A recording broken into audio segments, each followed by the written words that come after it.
Hey, Prime members, you can listen to Crime and Sports early and ad-free on Amazon Music. Download the app today. Rakuten is the smartest way to save money when you shop because you earn cash back at over 3,500 stores. Fashion, beauty, electronics, home essentials, travel, dining, concert tickets, and more. Your favorite stores like Lowe's, Levi's, and Nike pay Rakuten to send them shoppers. And Rakuten then passes on a part of that payment to its members as cash back.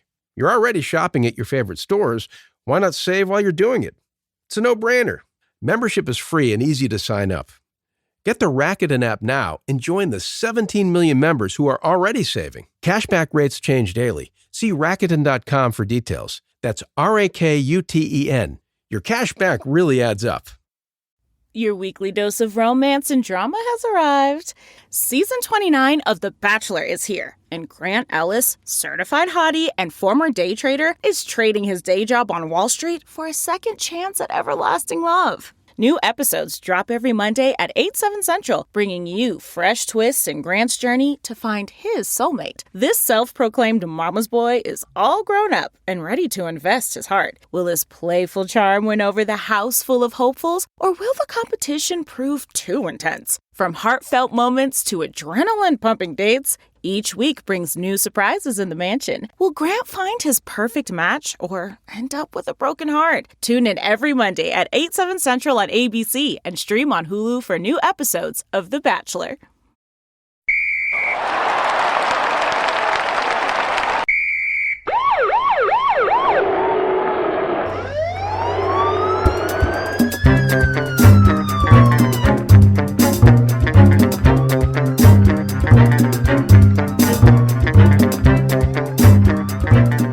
Hello, everybody, and welcome back to Crime and Sports. Yay! Oh, yay indeed, Jimmy. Yay indeed. My name is James Pietragallo. I'm here with my co-host. I'm Jimmie Whisman. Thank you, folks, so much for joining us today. We're jacked today. Oh, yeah. Because we have an old-timey episode, which Terrific. are our favorite things in the world, and should be yours. Should be yours. All the hardcore listeners of the shows, they really love They get it. Yeah. the old-timey ones the best. They understand they're the funniest. I know there's casuals that are like, oh, I don't remember that guy, and they don't listen to that episode. You're missing it. Remember. Yeah. You're screwing it all up, guys. I'm telling you, because you've never even heard Maddie Nycanon. You've never heard any of it. Well, we will get to all this crazy shit. Head over to shutupandgivememurder.com. What's there, you may ask? Oh, Lots of well, shit. yeah. Merch, number one. Tons of Yeah. that. And tickets for live shows. Oh, yeah. Oh, baby, we can't wait for these live shows. They are exciting, and they're coming all over the place. Yeah. Yes, they are. The pussy's always on my mind. All over the place, as Maddie Nycanon once said. Pussy's always on my mind. Can't wait for that. Especially get your tickets for Kansas City, October the 18th, and of course the virtual live show on October 30th. But you don't have to watch it that night if you don't want to. You can watch it anytime for 2 weeks afterwards. You can watch it multiple times. Do whatever you want with it. Don't come all over it, please, like we said. No. That's the only thing we request. Jesus.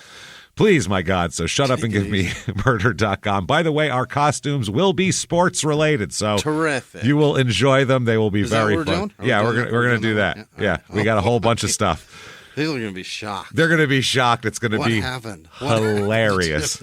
It's going to be fucking hilarious. So Can't wait. can't wait for that shit. Got all the props and everything. It's great. Oh, wow. Oh, yeah. You're going to be holding it. It's going to be so cool. So check that out. Also, Patreon. You want that. Patreon.com/crime in sports is where you get all the bonus material. All you need to be is $5 a month or above. A cup of coffee. Yeah. Or we have a better option for you than a cup of what's coffee. Hundreds of back episodes you've never heard before. All sorts of bonus shit. New ones every other week. One crime and sports and one small town murder. We'll give you all of it You get all of it. for a cup of coffee. You can't beat Every it. drip So drop. There we go. For this week, what we have for crime and sports, we're going to talk about the 1993 Florida State football program. Wild stuff. Which, they won a national championship and were just caught in a mountain of scandal. I mean, sneakers and money and all this crazy shit. So we'll talk about that. Then for Small Town Murder, something I can't wait for. We're going to talk about Ted Bundy's psychological evaluation from 1976. You look at him, you go, Jesus, he's messed up. Well, a psychiatrist got to sit down with him for a month and a half, or 3 months, actually. It was 90 days, and just go over him with a fine-tooth comb, and wow, it's some interesting stuff. Patreon.com/Crime in Sports is where you get all of that. That said, let's get to it. Oh, you get a shout-out at the end of the show, too, with that Patreon as well. We'll fuck your name all up. Don't you worry about that. That said, let's get to it with our asshole of the week, and this guy... Who is it? Is wow, I've never heard of him at all before this, and neither had Ian, and you've probably never heard of him. Martin Bergen. Yeah, he's a classic. Yeah. Martin Bergen, his name is Bergen. Don't know his middle name. He's born in October 25th, 1871. Yeah, old yesterday. Timey, a little bit. Here he's from North Brookfield, Massachusetts. And that is where he will kind of stay, too, because he'll be there for the duration pretty much, except for when he's playing ball here. He's a baseball player, we'll talk about. His parents are Michael and Ann, which doesn't sound too old-timey. There's no Hezekiah or anything in there, so that's good. He's got 5 siblings, 1 brother, 4 sisters. Jesus. That's how he grows up here. And he's born in Massachusetts, like we said. They were, I guess, both his parents, Michael and Ann, were born in Ireland. Yeah. And immigrated to the United States in 1865, so 6 years before he was born. Set up shop in Massachusetts where all the Irish do. That's it. They had it down. They were like, listen, this is the spot. They're like, so we put a Dunkin' over there? All right. Yeah. Dunkin'? We're going to put a Dunkin' on this corner, all right? Everybody okay with that? Good. You want jelly filled? Let's go. Irish up that coffee for me, little sweetheart. You know what I mean? So they came at the end of the Civil War. They were like, well, they're stopped shooting at each other, so I guess that's a good time to go. Let's calm down. The dad supported the family working in a shoe factory, and Martin was the 3rd child of 6. Okay. So he's right there in the middle. He's the first son born. He's got a brother, Bill, who is the William, Bill they call him. He's the 6th child. He's the only other boy. And Bill ended up also being a ball player, as we'll talk about. Is that right? Both of them are catchers. They're both catchers. Billy Bergen. Yeah. Marty's a catcher. Billy's a catcher. They're both catchers. When Martin was a teenager, because think about it, he's born in 1871. This is around the time when professional baseball is getting its just coming to be. Just coming to be, you know what I mean? It doesn't become popular till the 1880s. Right. It becomes like a popular sport. So that's right when he was in his prime. So he's born in 1871. That's unbelievable. By the time he's 12, it's like the most popular new game, and everybody loves it. So all the kids were playing it and became a big deal. When the OK Corral shootout happened. Yes. This is unbelievable. That's fucking crazy, isn't it? To think about. This is while this is happening, he's reading current day newspaper accounts of cowboys fighting in the Old West, having shootouts and shit. Reading Jesse about James escaping from jail and shit. That's unbelievable. That's what he's reading as a kid in newspapers. So baseball's just coming into prominence here. Cap Anson of the White Sox is like the big star of everything at that point. Okay. And Martin and his younger brother, that's all they did was play baseball. That's it. That's all they were into. Billy's a good fielder as well. Billy, his brother, played 11 years in the majors. Is that right? Yeah, he has a longer career than Martin does by far. Oh. He played 11 years in the majors for Brooklyn most of the time. And the funniest thing is his older brother has a record actually in baseball, a hitting record. Oh, not exactly to do this. Not exactly an achievement, but a record nonetheless. Memorable. For any player with more than 3,000 total at bats, which is a good amount if you figured 600 a season for a whole season. So that's a lot. It's a bunch of years, you know what I mean? Sure. Yeah. So anybody with 3,000 at bats, he has the lowest lifetime batting average of anybody with more than 3,000 at bats. He's the worst baseball player ever. The worst hitter who's ever played the game. Literally, his brother is. You know what his lifetime batting average was? 019. Well, no, he actually played a position, but 170, which is not even close to. You can't do that. Yeah, not even 200. I mean, that's fuck the Mendoza line. This is the Bergen line of 170. Yeah, that is horrible. But that tells you, imagine how great of a catcher he must have been if he stayed in the majors for 11 years, hitting 170. He's an automatic out, and they still let him play. So back then, you'd have the pitcher hitting behind him. So 8 and 9 are 2 outs. Which is wild. So he must have been an amazing catcher. And both the Bergen brothers were considered to be as good of defensive catchers that existed in the time. Is that right? They were great defensive catchers, which I guess that's a big deal too, especially back then. If base stealing is a big deal, a guy who can throw out a base stealer is a big deal. That's really all the pitcher or the catcher's got to do, right? Is just have a cannon for an arm to get. He's got to call the game too. Yeah. That's the other thing. Yeah. So, well, not now. Now they call it from the bench, but up until 15 years ago, the catcher called the fucking game. So, I mean, if you got a no-hitter or a perfect game, the catcher should get just as much credit because he's the one calling the pitches, So, yeah, he's telling you what to throw. And a good catcher, a pitcher listens to him. They understand. So, Marty grows up, like we said, in North Brookfield, which is in Worcester County. It's about 75 miles from Boston. Yeah, it's just out there on the west side. Yeah, he played for the Brookfields, which is a local independent team, which back then every town had 3 baseball teams back then, and it was the most popular thing in the world. So one of his teammates, who is also from North Brookfield, is Connie Mack, who is the very famous, he was the owner of the A's. He was a ball player before that, manager. They had Connie Mack Field. I mean, he's a legend. What? One of the pre-1950, he's one of like the top 10 legends of baseball is Connie Mack. So he grew up with Connie Mack, playing ball with him for an independent. Crazy. Yeah, so they become friends here. And Connie Mack will stay with him till the bitter end, as we'll talk about, treating him. He must have liked him somehow, because not a lot of people like Marty, as we'll talk about. No. There must be something with baseball that there's a certain person in baseball that's what they... because there must be something inside baseball players, because they will take a piece of shit that's a drain on everybody and just take care of them till the very end. They do it all the time. Yeah, it happens a lot. I mean, Ty Cobb took care of his shit teammates who couldn't stop drinking. Somebody's taking care of Lenny Dykstra right now. Somebody. Yes, that's if you're famous enough. Someone is like, you think Lenny Dykstra's making appointments for himself? Way. Absolutely not. No. You think? No, I wouldn't trust him to drive anywhere. I wouldn't even trust him to keep his teeth in his fucking mouth. Are you kidding me? He couldn't even take care of his own teeth, for God's sake. He's a disaster. So his own fake teeth. Yeah, and those. He's had 2 sets of teeth. He can't keep track of any of them. Listen, whatever, your teeth get fucked up, that's fine. But if you're fucking then get new teeth and just leave them at a Jersey Mike's, I gotta lose all respect for you at that point. It's very hard to care, Lenny. Fucking A, man. So, yeah, even as a teenager, Marty showed a lot. He's got mental problems, Marty. That's his main issue.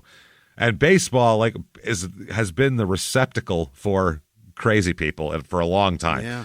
You can be an eccentric weirdo, and if you're a good enough ball player, they don't give a shit. You'll stick around.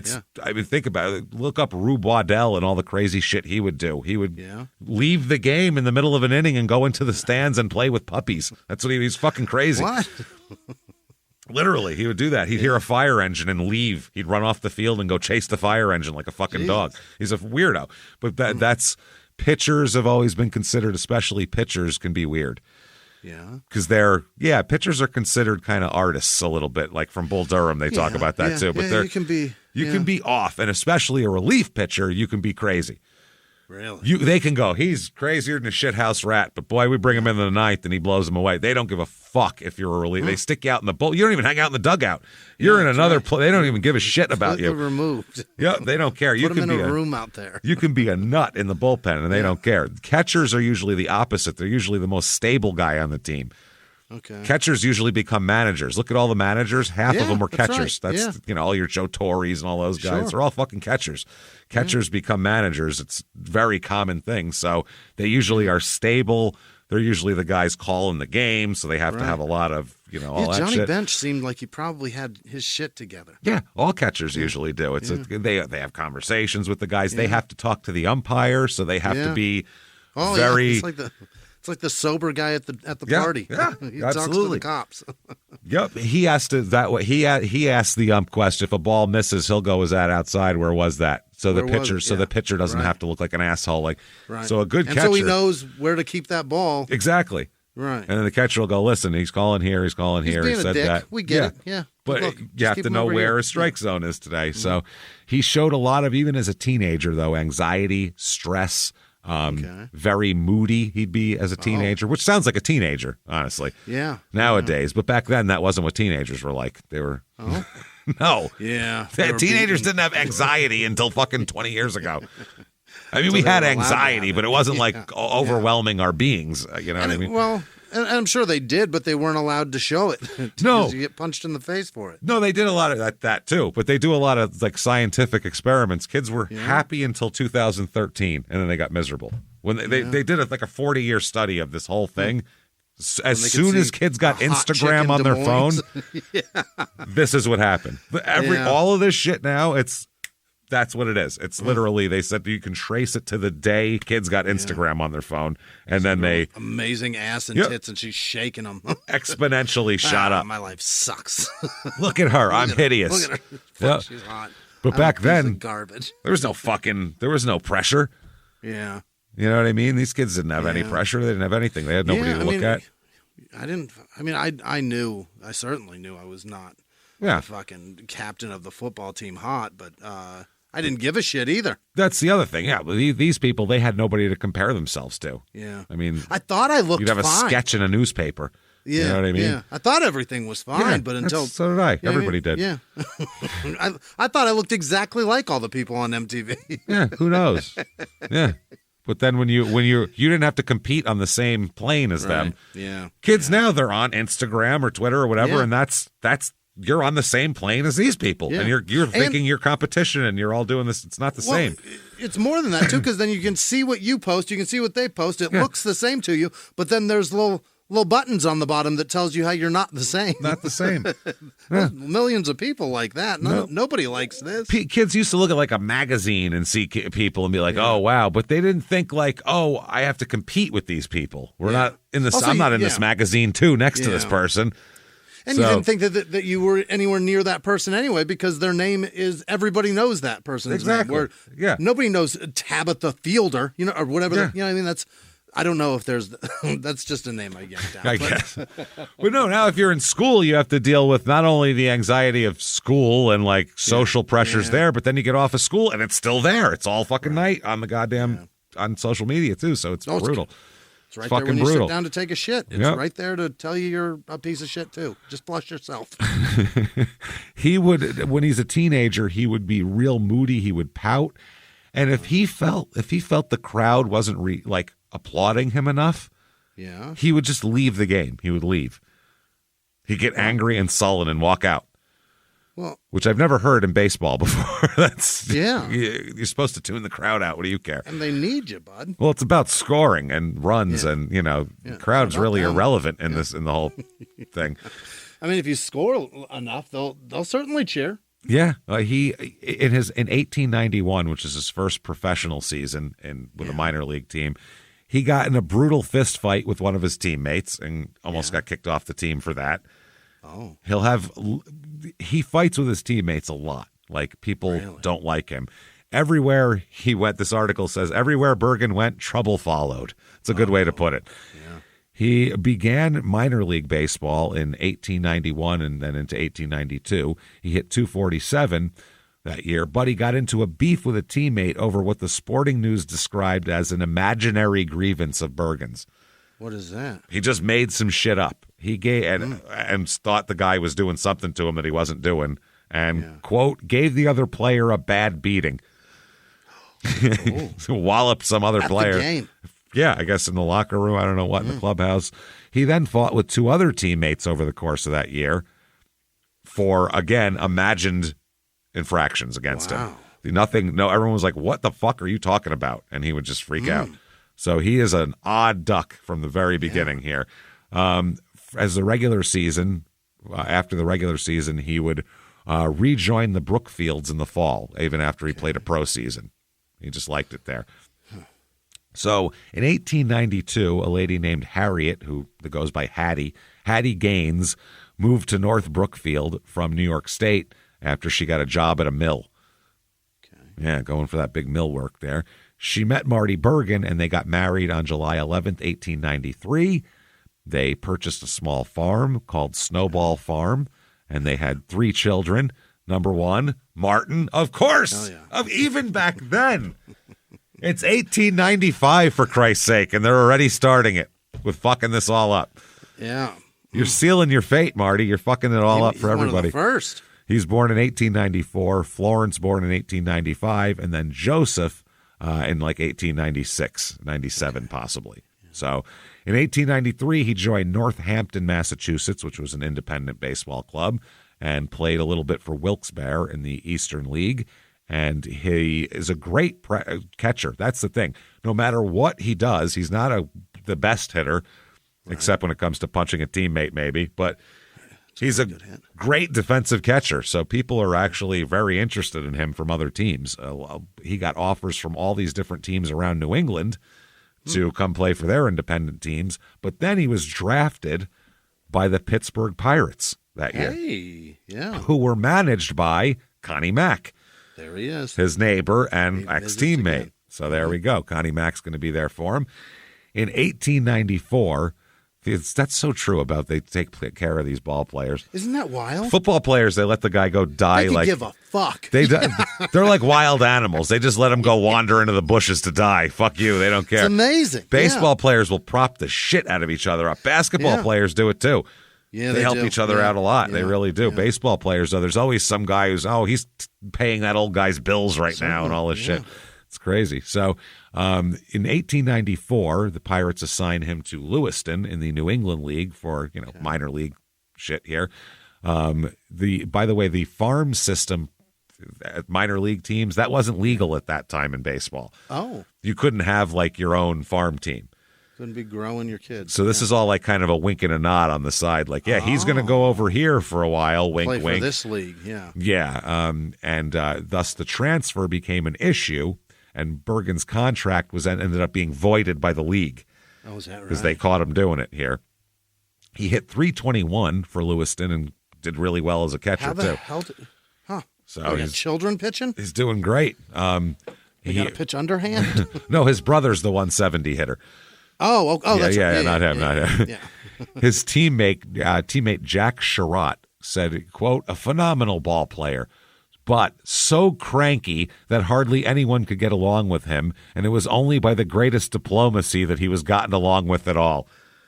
Huh. A fucking lunatic. Is he a drunk or is he just a dick? He's got mental problems. He's crazy. Really? As we'll talk about later on. He's actually a crazy person. Wow.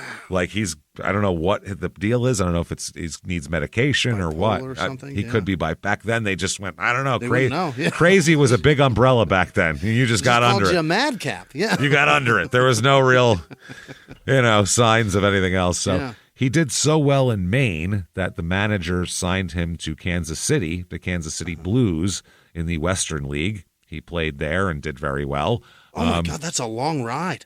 Yeah, it's quite a long ride on a horse back then. 1890? Yeah, Holy fuck, from Lewiston, Maine to St. Louis? That is in a wagon with a horse pulling you. That is not in a car or a plane or any other. Bouncing the whole way. You might get probably a train. Probably took a train. Maybe, yeah. Trained it, I would think. That's still a long ride. Still a long train ride. That's a long train ride today. Never mind fucking back then. So won a game after a 9-7 win over Indianapolis in July 1895. The Kansas City Star noted Bergen's performance and said, Bergen caught an excellent game yesterday and kept the visitors anchored to the bases throughout the contest. So nobody steals on him. That's his game, basically. He doesn't let base runners go, which is awesome. And his catching is so good that he is drawing all sorts of attention. And that year with Kansas City, he hits .407. Hey. So a great catcher and hitting .407 here. One of the Kansas City Star reporters said he's one of the cleanest hitters that ever played the game in Kansas City. Okay. His play, everybody said he's got to be on a major league team. This is insane.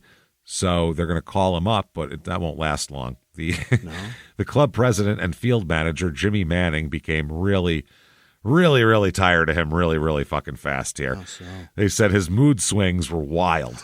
Oh. They said he would flip from bright, expansive highs to dark, despondent lows. He's bipolar. Yeah. Is what it sounds like. Is. He's bipolar, and he's got nothing to keep it regulated. Mood swing wild. He was beginning to show a disturbing inclination to flee from shit, too. Like, if he was uncomfortable, he'd just leave. So it's really fucking weird. Interesting. So his when he's in Kansas City, his wife there, Hattie, she's going to stay to work at the shoe factory here. She's a stitcher at the old shoe factory. Okay. Yeah. So she stayed with her family in upstate New York during the season. So now he is living in St. Louis, which is not a place, or Kansas City, whatever it is, which is not a place he's used to living. Sure. He's from up over here.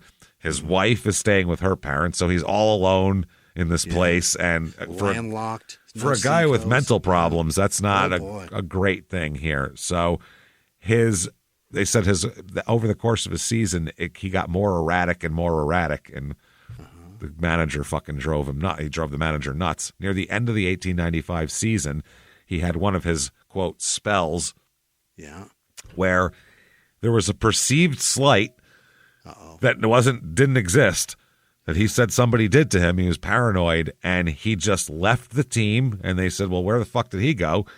Next day, he didn't come back. They were like, where the fuck is he? He went back to Massachusetts. He was done. Is that right? He just took his shit and went home. Jumped on the train. I'm leaving. Crazy. But he ended up coming back. So that was good. And he ended up hitting 320 or 372 for that season with 188 hits, 118 runs scored in 113 games. 188 hits in 113 games is fantastic. And that many RBIs, too. Yeah. So after that, the Boston team, who was the Bean Eaters at the time, future Red Sox, they were interested in him here. He's a local guy. Yeah. And, he's a local dude who's hitting the cover off the ball and everything else. So they had just lost their catcher, Charlie Bennett, who was leaving for a hunting trip. He was leaving Kansas. He was running to catch a moving train. No. When he slipped and fell under the wheels. No. And both his legs were severed off by the train. He lived. Wouldn't that make you a better catcher? I mean, yeah, your mobility is going to be down, but I think you can. Shit. You set up right there, and that's where you're going to be. Your strike zone's perfect. It's perfect. So they lost that guy. He's obviously not coming back. Oh, so my God. They needed a catcher. How often do you hear that today? Well, tell you what, the Atlanta Braves are really looking for a new right fielder. Well, the guy they had last year, they liked him, but he fell under a train and lost his legs. So such like a good a hobo. catcher, he caught a train, guys. What other than hobos? How many other people have had fucking this experience happen to them? I don't see a lot of major league players doing this shit. Probably the only major leaguer, but I'll bet a lot of people. Oh, a lot of people did, yeah. Soap salesmen, shitloads of them. Major leaguers, hobos, more like it. Probably hobos. I'm thinking a lot of legless hobos out there from this practice. So the Boston manager here, Frank Seeley, sent his best pitcher, Kid Nichols, who's a future Hall of Famer, to scout Bergen in Kansas City. They didn't even have scouts back then. He sent the pitcher to be like, go see if he's a good guy to throw to. You're not pitching for a couple of days. Go have a look-see at him. Crazy. He said, Kid Nichols said, I saw at once that he was a good man. That's all he said. Right. So the Bostons gave the Blues $1,000 and a shortstop for Bergen. So, yeah. Now, the problem is, though, somehow Bergen found this to be some sort of conspiracy against him to go to the major leagues, which is crazy. And he thought that it was bullshit. He didn't believe it, even though the team was telling him, listen, we sold you to Boston. Here's a guy also that's in the deal. He's here. You need to go to Boston. He was like, you're full of shit. I'm going to leave. And then you're going to say I left and you're not going to pay me my money. And they're like, dude, you got traded. This happens. Do we have to turn ESPN on for you fucking idiot? Come on. You were purchased for a G, man. That's it. Which was a lot of money back then, too. It was a good buy. Have you ever gotten a message out of the blue? Maybe you ignore them. Or maybe you end up in conversation. Maybe they tell you about an amazing offer. I can really show you how to make some money. And maybe that gets you into a lot of trouble. But this isn't a story about people like you, the people receiving these messages. This is a story about the people behind the messages, on the other end of the line. Thousands of them, working in a microcity, built for scammers. From Wondery, the makers of Dr. Death and Kill List, comes Scam Factory, a new series about survival at the expense of others. Follow Scam Factory on the Wondery app or wherever you get your podcasts. You can listen to Scam Factory early and ad-free right now by joining Wondery Plus in the Wondery app or on Apple Podcasts. In the 1980s, a rosé swept the country. Hey, Mike, I really like this White Zinfandel. Well, good. Now put it down. I'm going to try another one. White Zin became America's top-selling wine. But most don't know that this sweet drink has a sour history. What began in 1986 with counterfeit bottles, a big fraud, a multi-million-dollar fraud, sent investigators chasing one of the most powerful families in the business, the Licciardis. But the closer the feds got to them, the more dangerous things became. It's a story of deceit. At the time, I was paranoid. Threats. You touch my kids, I will kill you. And murder. With a .22 caliber bullet to the head. What started with a scheme to mislabel wine spilled into a blood-soaked battle for succession. Welcome to Bloodvines. You can binge listen to Bloodvines exclusively and ad-free on Wondery Plus. Join Wondery Plus in the Wondery app, Apple Podcasts, or Spotify. So the manager had to go to North Brookfield to With Bergen's house to assure he had to go. I'm the manager. Trust me, you're coming here to play. This isn't a conspiracy. So he had to assure Bergen that he'd be used properly, and also he had to figure out his salary because he had salary demands too. Interesting. In those days, the National League had a salary cap of $2,400 per player. By the way, that's the most you could spend, and Bergen wanted top dollar. And he said, I don't know about that. So he is traded. And here's an article, March 28th, 1896. It's on him being discovered, basically. And you know how it has like those old articles have like multiple headlines of the same thing? Yeah. This says, The Verge of Trouble. And then under that it says, Baseball almost here and quiet week in the game. And then it says, A word on Marty Bergen and a bit of encouragement to a humorist. Notes and comments. I'll read this. Okay. That's a funny yarn. There's a funny yarn going abroad about James McCormick discovering Martin Bergen, the most talked of catcher of the Boston League Club this season. Nobody discovered Bergen. He discovered himself. But Louis Bacon had as much to do with bringing him out as anyone, or else Bacon romances, and he doesn't waste time on that.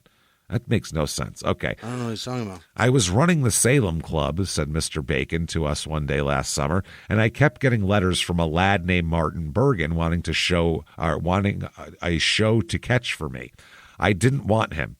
I had a good catcher, and I told the lad to go elsewhere. He offered to play for almost nothing, but I couldn't see it my way to play such a man. One day, my catcher got it in his catching hand, and was laid up. I apparently caught a bad ball. Yeah. And I was in a pickle since I had been running close to the wind on catchers. I thought of this young fellow down there who wanted a job. I telegraphed him, and he came. He had no friends and didn't seem to want any.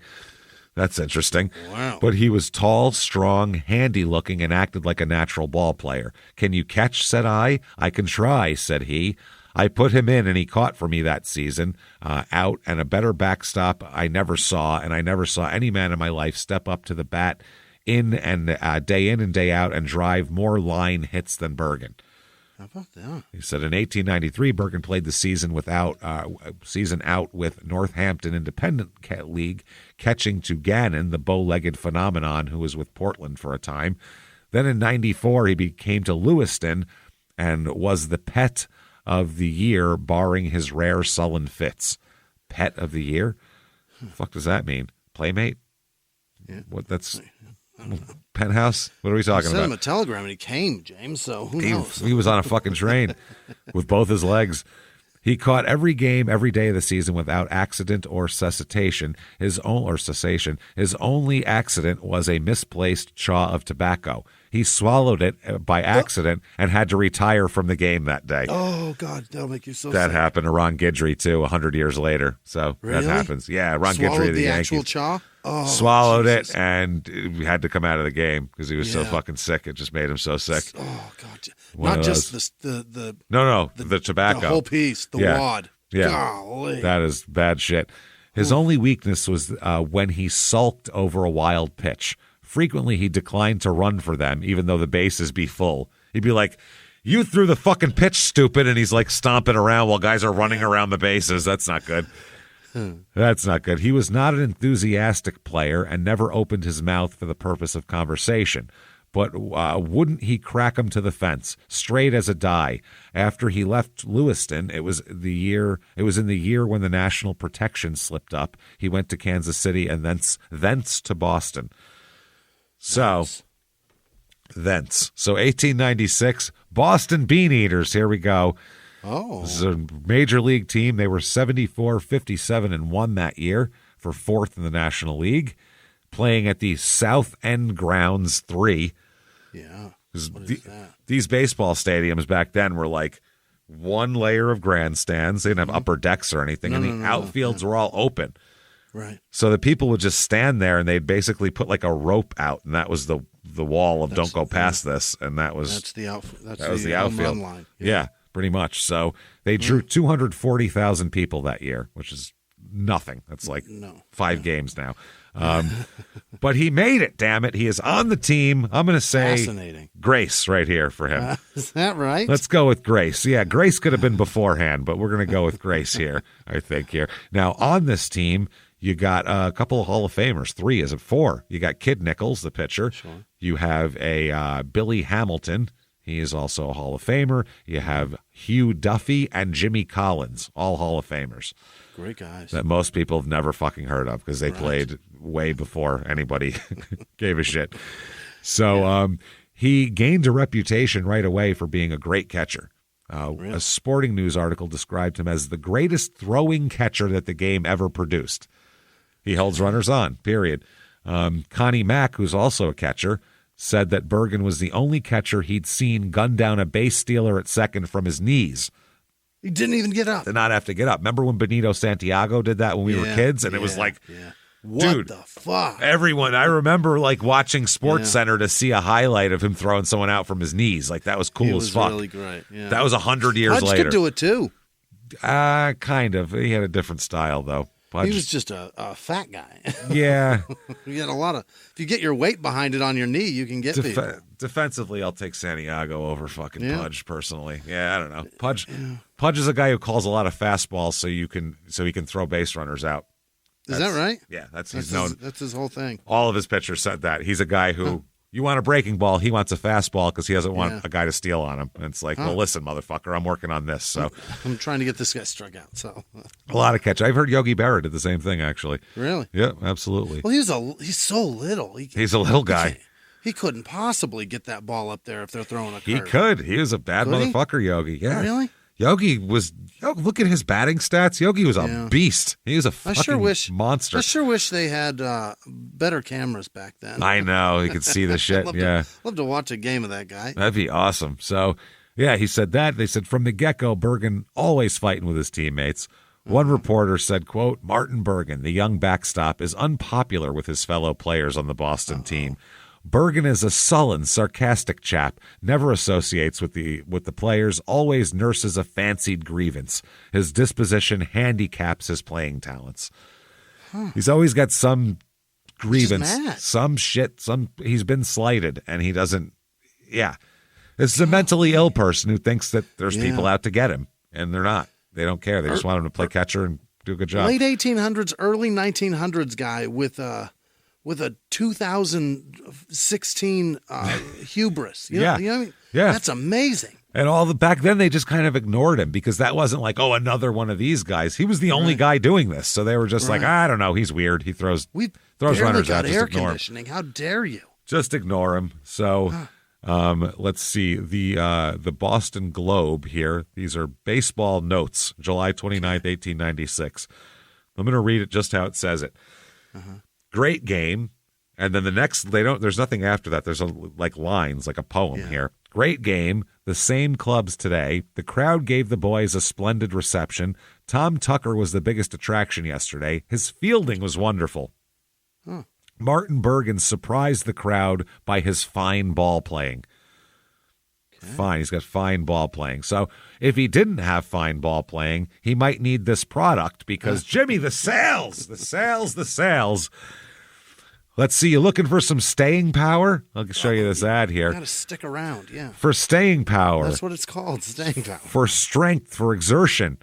In training and in all important games and races, the athletes of Yale, Cornell, the University of Pennsylvania, etc., that's who we're all looking to. Ivy League athletes as the top ones. Depend upon the great African tonic stimulant, Vino Colafra. What the fuck is that? I don't know. In cases of, this is hilarious. In cases of tardy convalescence. What does that mean? It means you're special and chilling. That's what it means. It means you're lazy and retarded, I believe, is what they're trying to call you there. A tardy convalescence. I don't know. Debility, muscular weakness, mental depression, amnesia. Oh, anemia. I'm sorry. This newspaper's hard to read. Nervous dyspepsia, functional heart affections, melancholia. You know, a little sad. Melancholia. Asthma, and the coldness and feebleness of age. This preparation has proved itself to be a tonic, invigorant, vitalizer, strengthener of the highest efficacy and adopted for the use of invalids in giant letters for some reason. Yeah. This is all normal. Then invalids is like, I don't know, 8 times the size and bold letters too. You bunch of useless fucks. Invalid, you tardy convalescent of any age or condition. Its action is pervading and sustaining and followed by no bad effect. Giving strength to the strong, it gives greater proportionate strength to the weak. Yeah. This is like old school steroids here. Sold by druggists generally, Brunswick and Pharmacal. I wonder if it's that shit that one guy was taking. The Pud Galvin guy that we did. Yeah. I wonder if it's like similar to that, some sort of like a steroid concoction. It's a cure-all is what it is. A lot of them back then were, if you have anything, take this. Everything. Yeah. Boston is one of the top teams in the league as well, and but they finished 4th in his rookie season, which is not bad actually. And he plays in 65 games. He hits .269. 4 homers. Home runs weren't anything back then. 6 doubles, 4 triples, 37 ribbies. So not too terrible here. 1897, the team goes 93, 39, and 3. That's great. Oh, that's terrific. They finished 1st in the National League that year. They should, yeah. And there's no World Series yet, by the way. Whoa! You just finished. There was no real American League at the time. That came later. The champion of this league. So you're the league champ. That was that. Yep. So that's all. Same thing this year, same players from last year. He was injured a lot in 1896. But in 97, he really comes into his own here for the 97 season, starts doing well. In one game versus Washington, he threw out 7 attempted base stealers at second base. 7. Back then, the game was way more about hitting the ball on the ground and running. So base stealing was huge. Like that 7 times a game now. No one's running on him anymore after that. No, you know what I mean? That's true too. Yeah. The umpire. They interviewed the umpire, and the umpire said Bergen did throwing the likes of which had never been seen in this city. By the way, that umpire is a cousin of Marty Bergen's as well. That's helpful. So interesting. By the way, here's an article from here. Nothing to do with our guy, but this is fucking amazing, and it'd be awesome. People think they were mean to Angel Hernandez a few months ago before he quit. Here's an umpire story from the Boston Globe in 1897. Right. Big bold letters at the top. Terribly bad umpire is the headline. Terribly bad. Terrible. Not, it could be an opinion. Yeah. Just he sucks, and here's why. Piece of shit. What is his name? Kelly? It's hard to see in this thing here. Kelly made a terrible mess of balls and strikes, and Colonels refused to go on after one of his decisions. They stopped against this. The game. Fuck this. What's the point? He's just screwing it up anyway.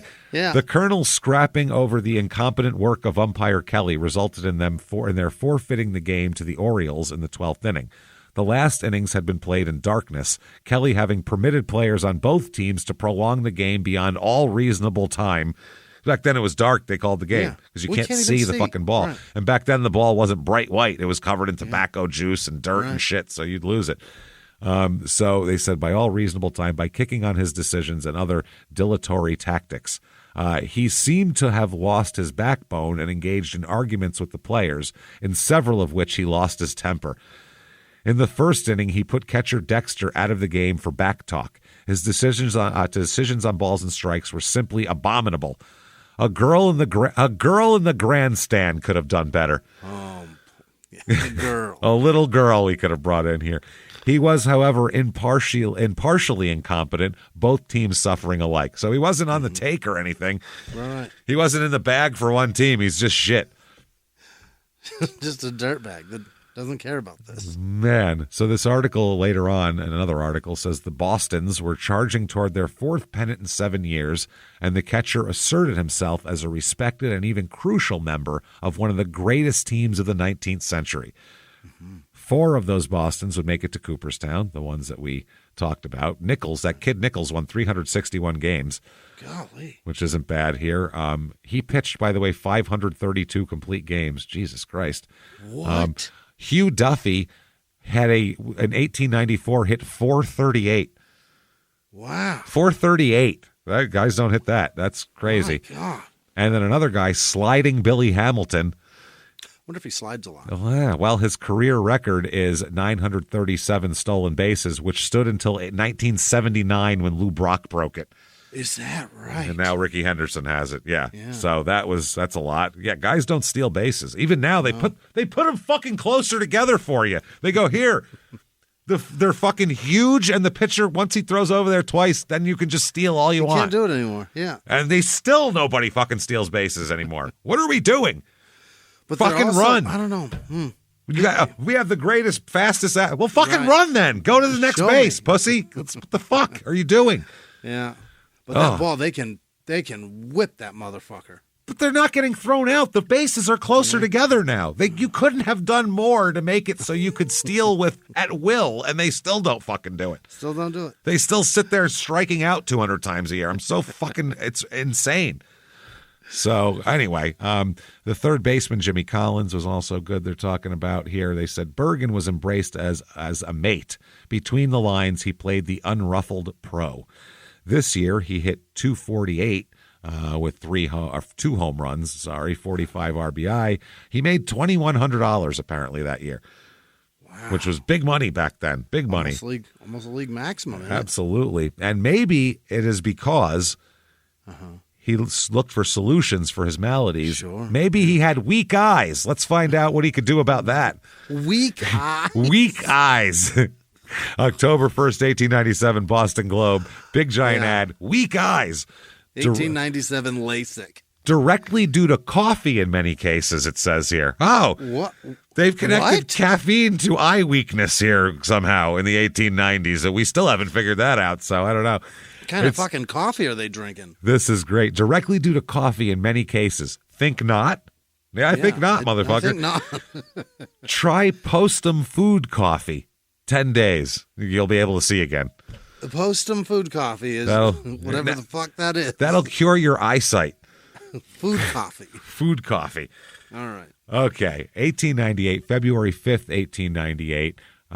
Here's an article here. They say Fred Clark, Chanley Gansel, Jack Doyle, Marty Bergen, and Ed Delante are major league players who have promising junior brothers that may someday carve a mark in the top notch of baseball. Marty Bergen, the Celtic backstop of the Bean Eaters.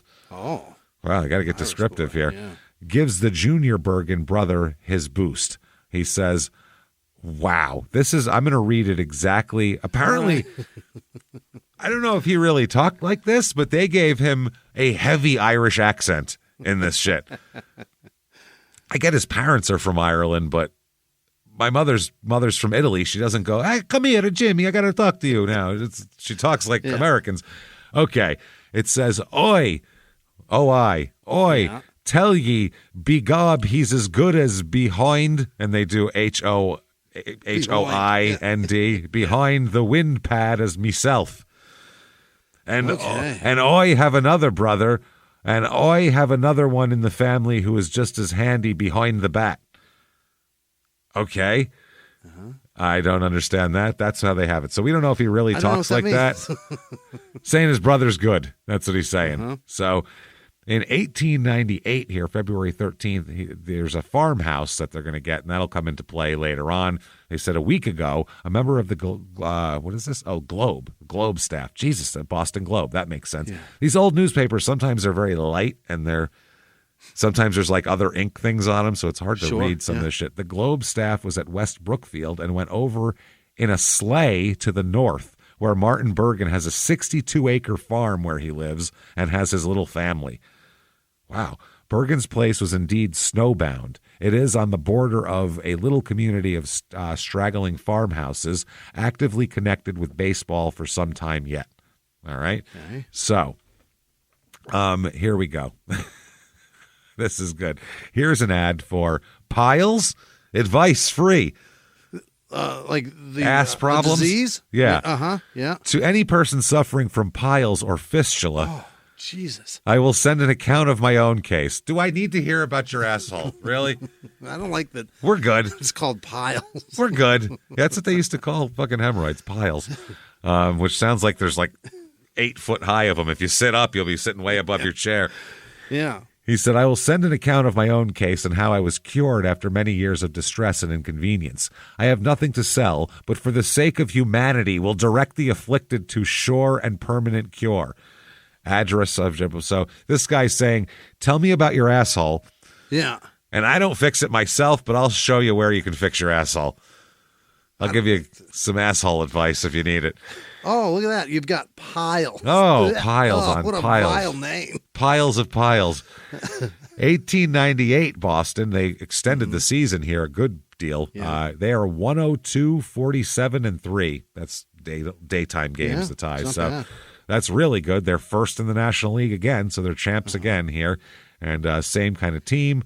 July 1st, during that year, 1898, here is a National League baseball critic has called the turn on Marty Bergen, the Boston catcher, who was drafted from Kansas City at the end of the 1894 year.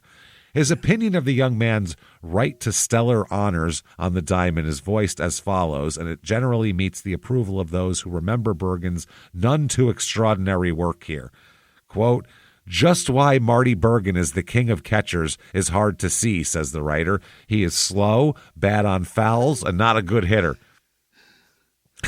He is a good backstop and a fair thrower. He has made his reputation catching nickels, because he's a Hall of Famer. Yeah. Nick throws the light ball, and it is true. He holds up runners, then pitches fast, and the catcher has every chance in the world to make his plays without embarrassment. So the pitcher's got a quick wind-up, is what he's saying. Put Bergen catching some of Louisville's or Philadelphia's crazy pitchers or the pitchers Jim McGuire handles at Washington, and he probably would look like a second-rater. Jack O'Connor of Cleveland ranks over Bergen, and there are others. So he's overrated now.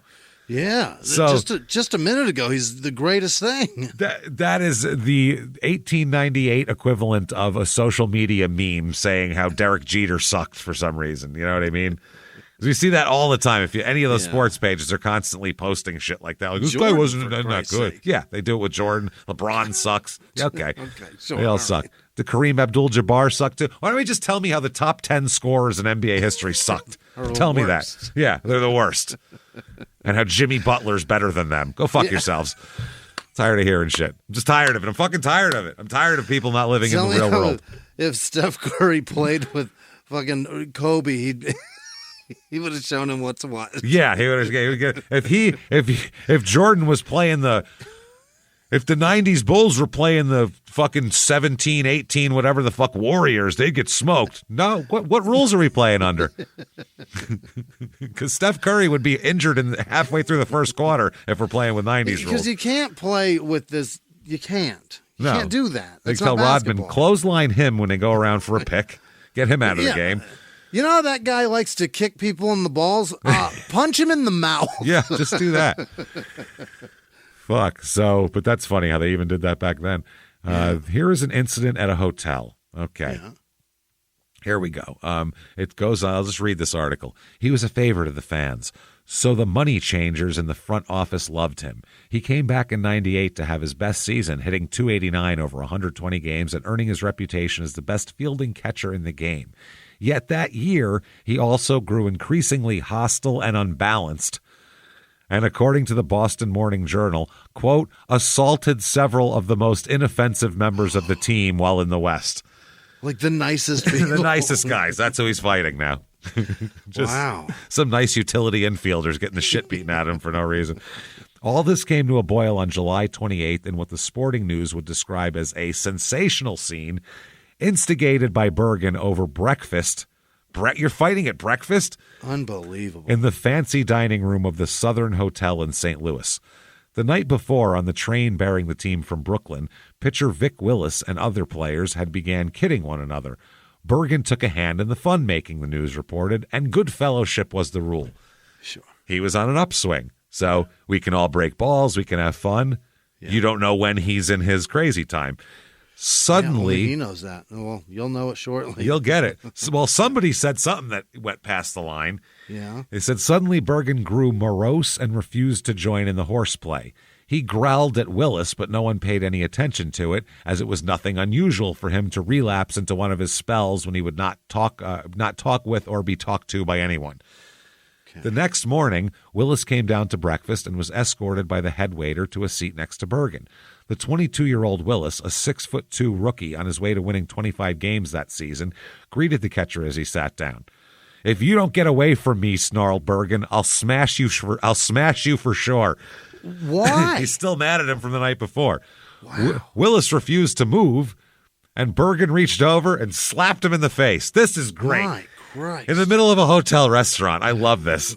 At breakfast. At breakfast, smarting from the blow, Willis appeared ready to fight, but he checked himself. Several players urged him to another table, then out of the room. Okay. Let's not have a brawl in the hotel fucking restaurant. Seeley warned him not to retaliate. Quote, "I'll make a sacrifice of my personal feelings and swallow the insult in the interests of the club," vowed Willis. "But if Bergen makes another break at me, we'll settle the question of which is the better man."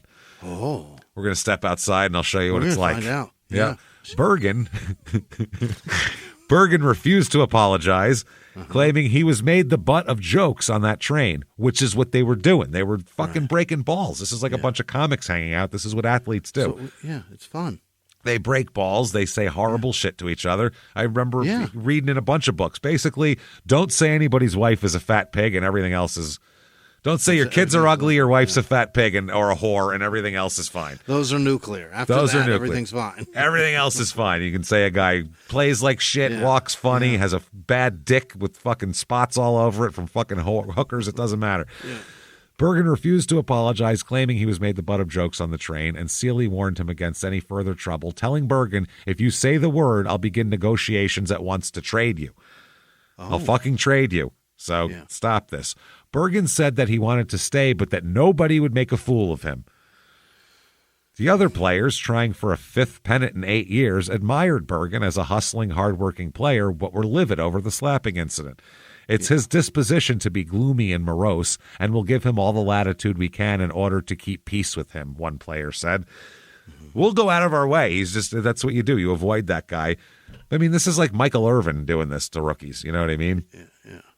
He did that back in the day. Yeah. It was a dick and they're to just him. going out of their way to try to calm him and appease him? Appease him. Just, get to the end of the season and hopefully just, make everything balanced and we'll win. They also said that scrap with Vic Willis was an outrage. Bergen made an ass of himself and brought discredit on all of us by his inexcusable conduct. This is another player. "It's a surprise to me that we were not all thrown out, bag and baggage. There's no boycott on Bergen, but there is nothing cordial in our relations with him, and so he understands. He has made trouble with a good many of the boys, and we just give him a wide berth. But he's a ball player, and once we get into a game, personal feelings are set aside in admiration of the artist for such he is." Yeah. So, he's... How many of these guys exist? Right. He's so good, we overlook everything. We overlook it for this. Yeah, he's Antonio Brown, or he's Terrell Owens, or you name the wide receiver, and he's that guy. And probably a million that we don't even know about. Tons we don't fucking know about. They said the Southern Hotel incident, suppressed by the writers at Steely's request during the season, finally broke in the sporting news in mid-October after Boston had won the pennant, but the story did not force the team to trade its star catcher. The club had come to perceive him as too valuable. Since the middle of '98 season, however, the Bostons had been a house unevenly divided, an entire team set against one man. Matters could only grow worse. As the Nebraska State Journal noted via wire reports, Martin Bergen, the eccentric catcher of the Boston team, is in trouble again. Bergen, always surly, often lets his temper get away from him and makes breaks from which there is no provocation. He hit pitcher Willis in the face because he sat down at the same table in the dining room. The incident was hushed up at the time, but is likely that Bergen will be traded before the opening of next season, as Steely says he has stood Bergen's crankiness as long as he can. Near the end of the 1898 season, Bergen threatened his teammates after an altercation on the bench. He declared he would, quote, club them all to death at the end of the season. I'm going to beat you all to death. You wait till the season's over. I'm killing everybody. Yeah. The weapon I'm going to do it with is right here. I'm holding it. We all have one. I'm holding it. I'm going to get you all. He hit 280 that year, though. Yeah. So they were like, he hit 280 and we won a title, you know? Yeah. It's hard to argue with. This is crazy. He made $2,400 too. Yeah. They also think that, on looking back and reflecting here, in addition to being super paranoid, they think that he probably is bipolar and also possibly schizophrenic as well. Oh, boy. Later on, now that with all the reports, they go, he sounds like all of his symptoms sound schizophrenic as well. A Dr. Carl Salzman, a professor of psychiatry at Harvard Medical School, who examined many accounts, this is much later, he examined all the accounts of him. He said, if I had to make a diagnosis, that would be it. He said, schizophrenia can be marked by delusions such as Bergen is experiencing, a belief that something is happening that isn't, and it's usually threatening. So that paranoia of my people are here to get me, you know. A few miles from the glass spires of Midtown Atlanta lies the South River Forest.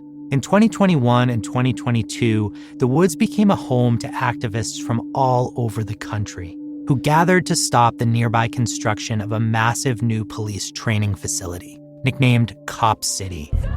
At approximately 9 o'clock this morning, as law enforcement was moving through various sectors of the property, an individual, without warning, shot a Georgia State Patrol trooper.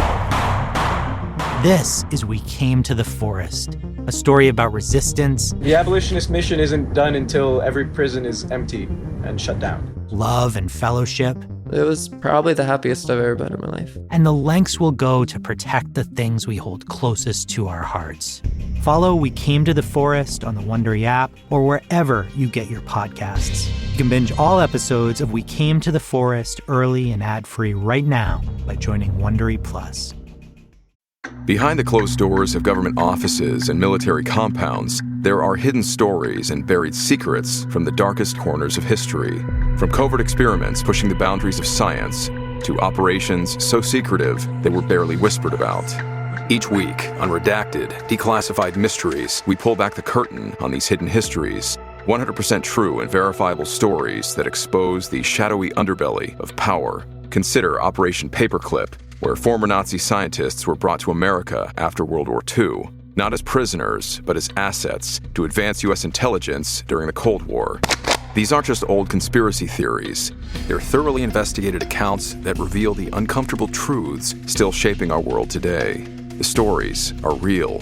The secrets are shocking. Follow Redacted, Declassified Mysteries on the Wondery app or wherever you get your podcasts. You can listen to Redacted early and ad-free right now on Wondery Plus. He was hip-hop's biggest mogul, the man who redefined fame, fortune, and the music industry. The first male rapper to be honored on the Hollywood Walk of Fame, Sean Diddy Combs. Diddy built an empire and lived a life most people only dream about. Everybody know ain't no party like a Diddy party, so. Yeah, that's what's up.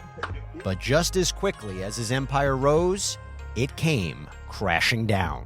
Today I'm announcing the unsealing of a 3-count indictment, charging Sean Combs with racketeering conspiracy, sex trafficking, interstate transportation for prostitution. I was up. I hit rock bottom, but I made no excuses. I'm disgusted. I'm so sorry. Until you're wearing an orange jumpsuit, it's not real. Now it's real. From his meteoric rise to his shocking fall from grace, from Law and Crime, this is the rise and fall of Diddy.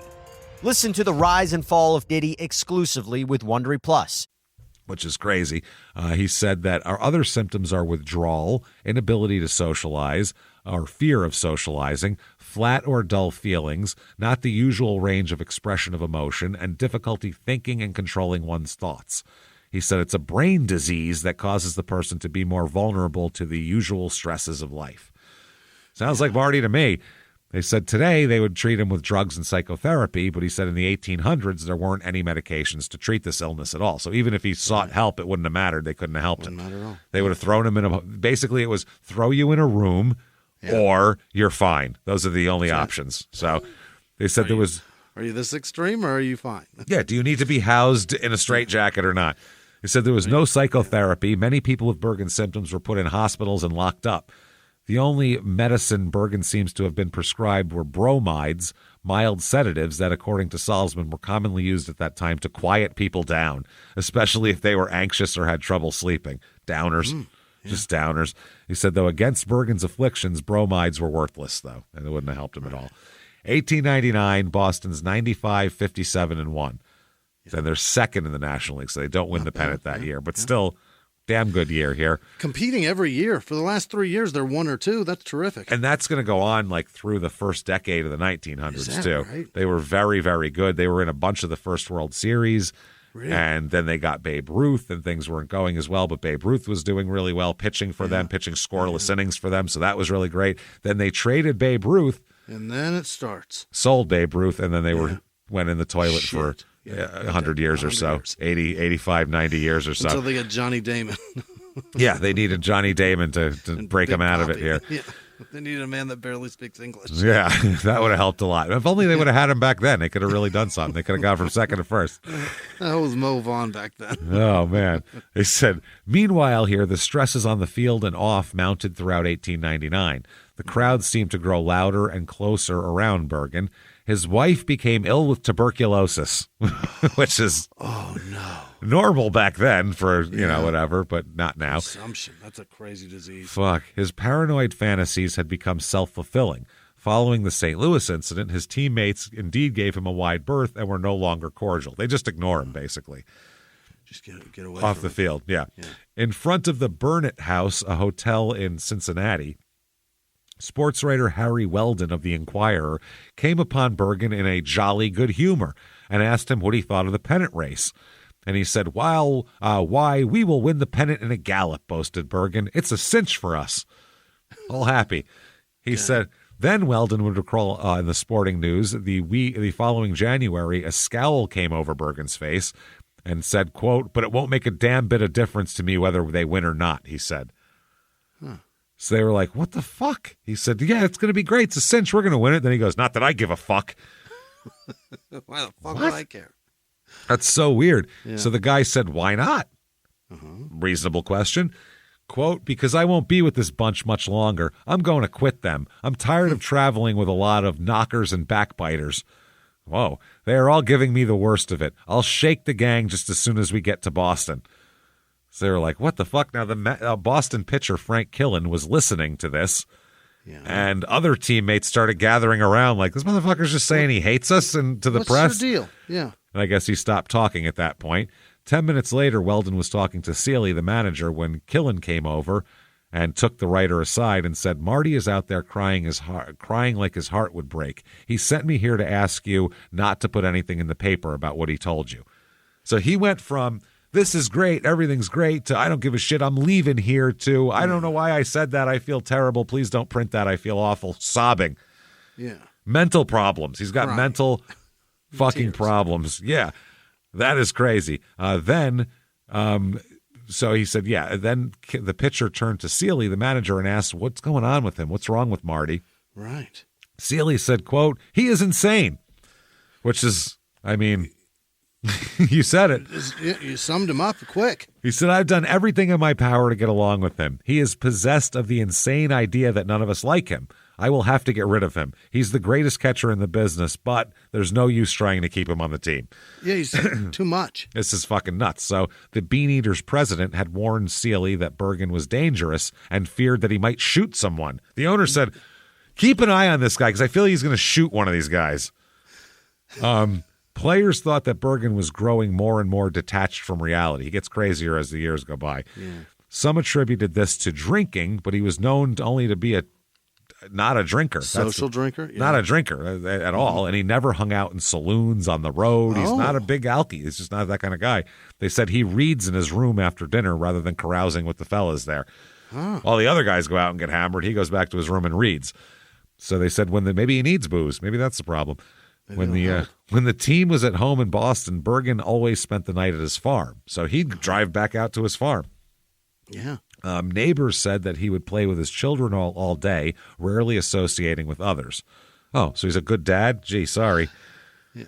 But he's not at the saloons. He's playing with his kids, which is super weird back then. Goes home to his kids. What a piece of shit. Fucking loser, man. Fucking. What is he, crazy? Look, he must be fucking paranoid schizophrenic at least. So throughout an 1899 season, Bergen pestered his manager for time off to return to his family. He would play a few games and then ask to go home, which is weird. Can I go home for a couple days? On April 24th, 1899, Bergen's son, Willie, it says it's Willie, but then it wasn't his name because that was his brother's name. I don't get it. He had Joseph and Martin. Exactly. But they said this article says Willie. You never know. Either way, his 5-year-old son passed away from diphtheria. He had the diptet. While Martin was out of town. Where did that come up with? It's like I think it was but I think it was a small town murder like 5 years ago where he said the dip tit. We were talking about that for a while. The dip tat. Yeah, we were talking about that. So he died while his father was out of town. Diphtheria. Martin said it troubled him that he couldn't get home before the end of the religious service, late to his favorite child's funeral. Favorite child. Funeral. He said, it's pretty tough. This is what Bergen said. It's pretty tough that my boy should be taken away, but it seems a great deal harder still to think that I should get home in time to see him being taken out of the door in a box. Because they used to do funerals at home back then. So he spent 2 weeks at home with his family and then rejoined the club. But they said after that, he just went downhill. Oh, I can't imagine. Which, I mean, yeah, if he's fucked up in the head anyway, and now he's got actual shit to worry about, think about, and be sad. Anybody might need more than 2 weeks off if their kid died. Yeah. Their 5-year-old died.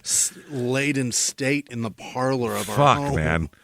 So July 20th, 1899, the Boston team was traveling by train to Cincinnati. The guys are having a good time. They're playing cards, but they said Marty sat withdrawn from his teammates. Again, understandable. Kid just died. When the train about his dead kid. He's a little sad. This is the only reasonable thing he's done so far. Yeah, right. The train stops in D.C. Bergen hops off, and he took off. He just left the team. There was a break. He popped off, and they got where they were going. They're like, where the fuck is Marty? He took off and got a train up to Boston to go home.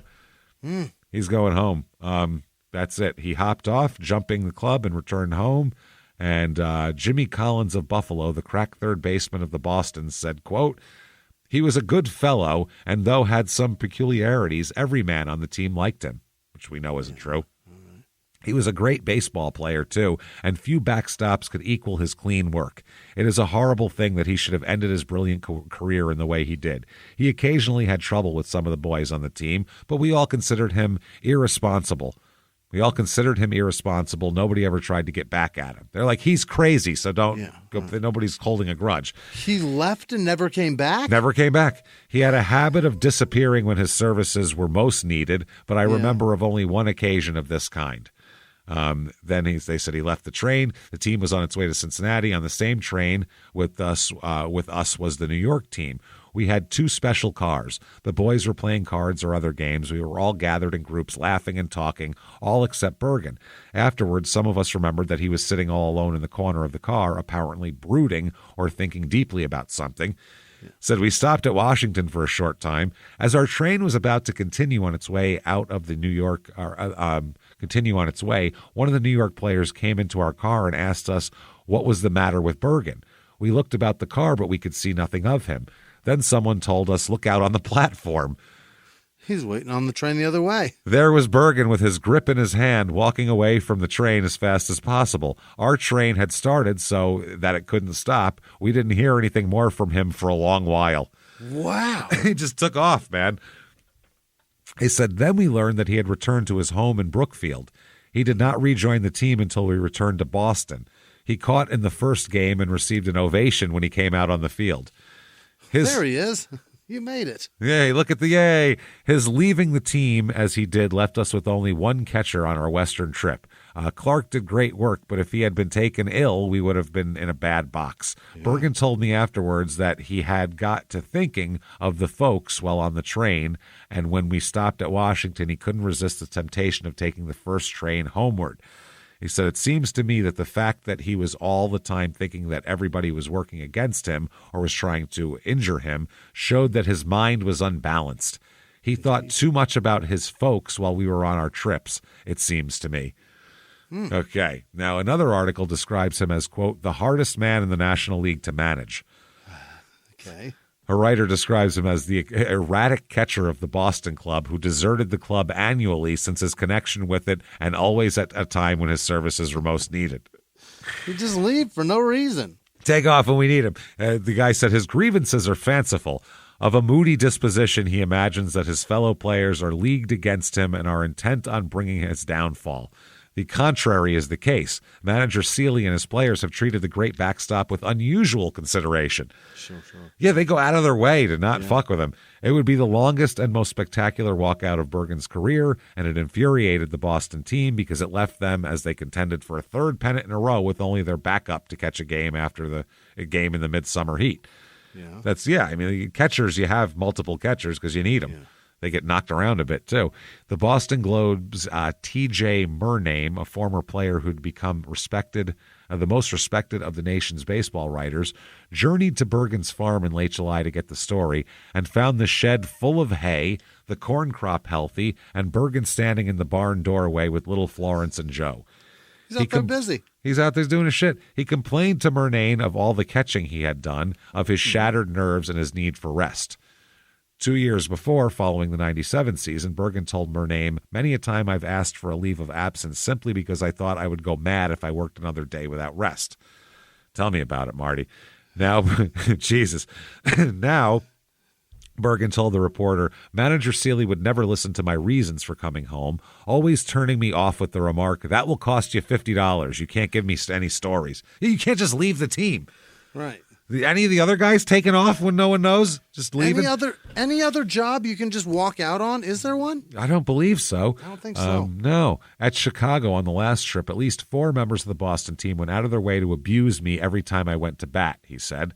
They would call, strike him out. I left the club when it reached Washington. I found manager Seeley and the rest of the players were trying to avoid me. Do you think the guys were chanting, strike out our own guy, or do you think that's in his brain? And even if they are fucking with you, isn't that part of the fucking game? Yeah. Get a hit, grab your dick, and fucking run around the bag. That's all. Do your thing. Let's tell you, man. So his return to Boston on August 4th, a little more than 2 weeks after he left, unexpectedly, was the crowning moment of his career. Against the Washingtons, Bergen nailed all 3 runners who tried to steal on him. The fans gave him an ovation every time he came to bat. In the 9th inning, with 2 out, the Boston's down 3-2, and men on second and third, Bergen drove a single to left that scored both runners and won the game. How about that? Fans vaulted the barricades at the South End grounds to shake Bergen's hand and pound him on the back. Wrote Murnane, after the game, Bergen was a mark for the crowd, who cheered him until he went out of sight. His teammates were still riled over what Bergen had said about them in the interview with Murnane at the farm, and said they were even more rankled by the ovations for Bergen, which suggested that the crowd had taken Bergen's side. Yeah, they like him. That happens. They like him, and they don't know the behind the scenes. The next day before the game, the players demanded that Bergen retract what he told Murnane, but he refused. Why are you fucking with him? Just stay out of the way. Why would you go, you better take that back? Right. He's not going to take, he's fucking nuts. Do you ask crazy people to take back crazy statements they made? Who does that? You just move along. Yeah, claiming to the press that they had nothing but the best feeling for their comrade and that they were not guilty of the charges of keeping aloof from him, the players threatened to strike if he didn't do it. Really? Fuck yeah, they were 15 minutes late for the game, and they took the field only after Bergen resorted to the oldest dodge of all, saying that Murnane had, quote, incorrectly quoted him, which, good to see people still use that one today. After his return to the team, he caught fewer and fewer games. He smoked heavily and chewed a 10-cent plug of tobacco every game. That's a shitload of tobacco back then. Yeah. Dion listened to his woes and diagnosed the problem as, quote, tobacco heart. What? Which is frayed nerves due to excessive use of nicotine. Uh-huh. No. And poor eyesight from coffee. Your coffee's giving you eyesight Yeah. issues, and your tobacco is fraying your nerves, which is really the opposite of what tobacco does for you. Yeah. It's a chiller, a calmer. Right. When you Calms first you down. start, it gets you all riled up. But and then when you're addicted and you need some, it tends to do that to you. yeah, but not tobacco heart. No. Not like clogged arteries or anything. No. Frayed nerves. A tobacco heart. God, I hope there's an ad for tobacco heart medication. As the Sandusky Star noted, it is now conceded that Boston 9 dropped out as champion factor, largely because of the trouble between the players and Martin Bergen, the catcher. Ever since Bergen's first desertion of the 9, there has been a feeling of bitterness. Oh, it's bitter. It's bitter. Intensified by the cordial reception that Bergen received when he returned to the team. I love that. The players were pissed off that the fans were cheering him. Yeah. The public did not understand the facts as well as the players, and the players felt aggravated that the misunderstanding had arisen. As a Bangor Daily Whig and Courier put it, Martin Bergen is accused of creating dissension in the Boston team, which is the cause of the champions' recent defeats. Also, now they have a scapegoat to blame. If you're the manager and you didn't win, you can go, well, it's all that guy's fault. This guy left, yeah. That's super easy. Yeah. Toward the end of the season, he was estranged from his teammates. He claimed that they continuously and maliciously reminded him of his dead son. Hey, what about your dead kid there, Marty? Why would they do that? I don't think they did do that. Why would you do it? Yeah, Who the fuck would do that? Causing him a great deal of stress. Maybe they said, hey, how are you doing? Are you okay? Mm-hmm. How's your family doing? Yeah. That's reminding him of it and causing him stress when they're trying to be nice people. You never know how he would take something positive, I guess. Perception's everything, sure. They said, unhappy, Bergen jumped the club yet again at the end of September without a word and went home for a few days complaining of a sore hand. He returned unannounced a few days later, showing up at the ball yard in Brooklyn a few minutes before a game and donning his gear without speaking to anyone, not even Sealy. 2 days later, Bergen was lounging with some Boston players outside Brooklyn's Hotel St. George, appearing to be in the best of moods, when 2 children began needling them. Boston couldn't beat nothing, they said. They're kids. Little kids that were harassed. They're fucking heckling a opposing team. Yeah, it's kids, baseball fans. Yeah, according to the Boston Evening Record, Bergen laughingly chased them. Just little Brooklyn kids you're chasing, that's all. And when he caught them, sat down on a curbstone with one child on each knee, making them say, hooray for Boston, before he would let them go. Say it, you piece of shit. He fucking held kids down. Say hooray for Boston.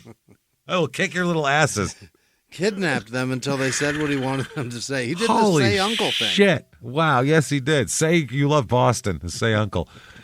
That is fucking hilarious. I don't even know what to say there. Late in the 99 season, with the Bostons trailing the Brooklyns, Bergen read some stinging rebukes of him in the press.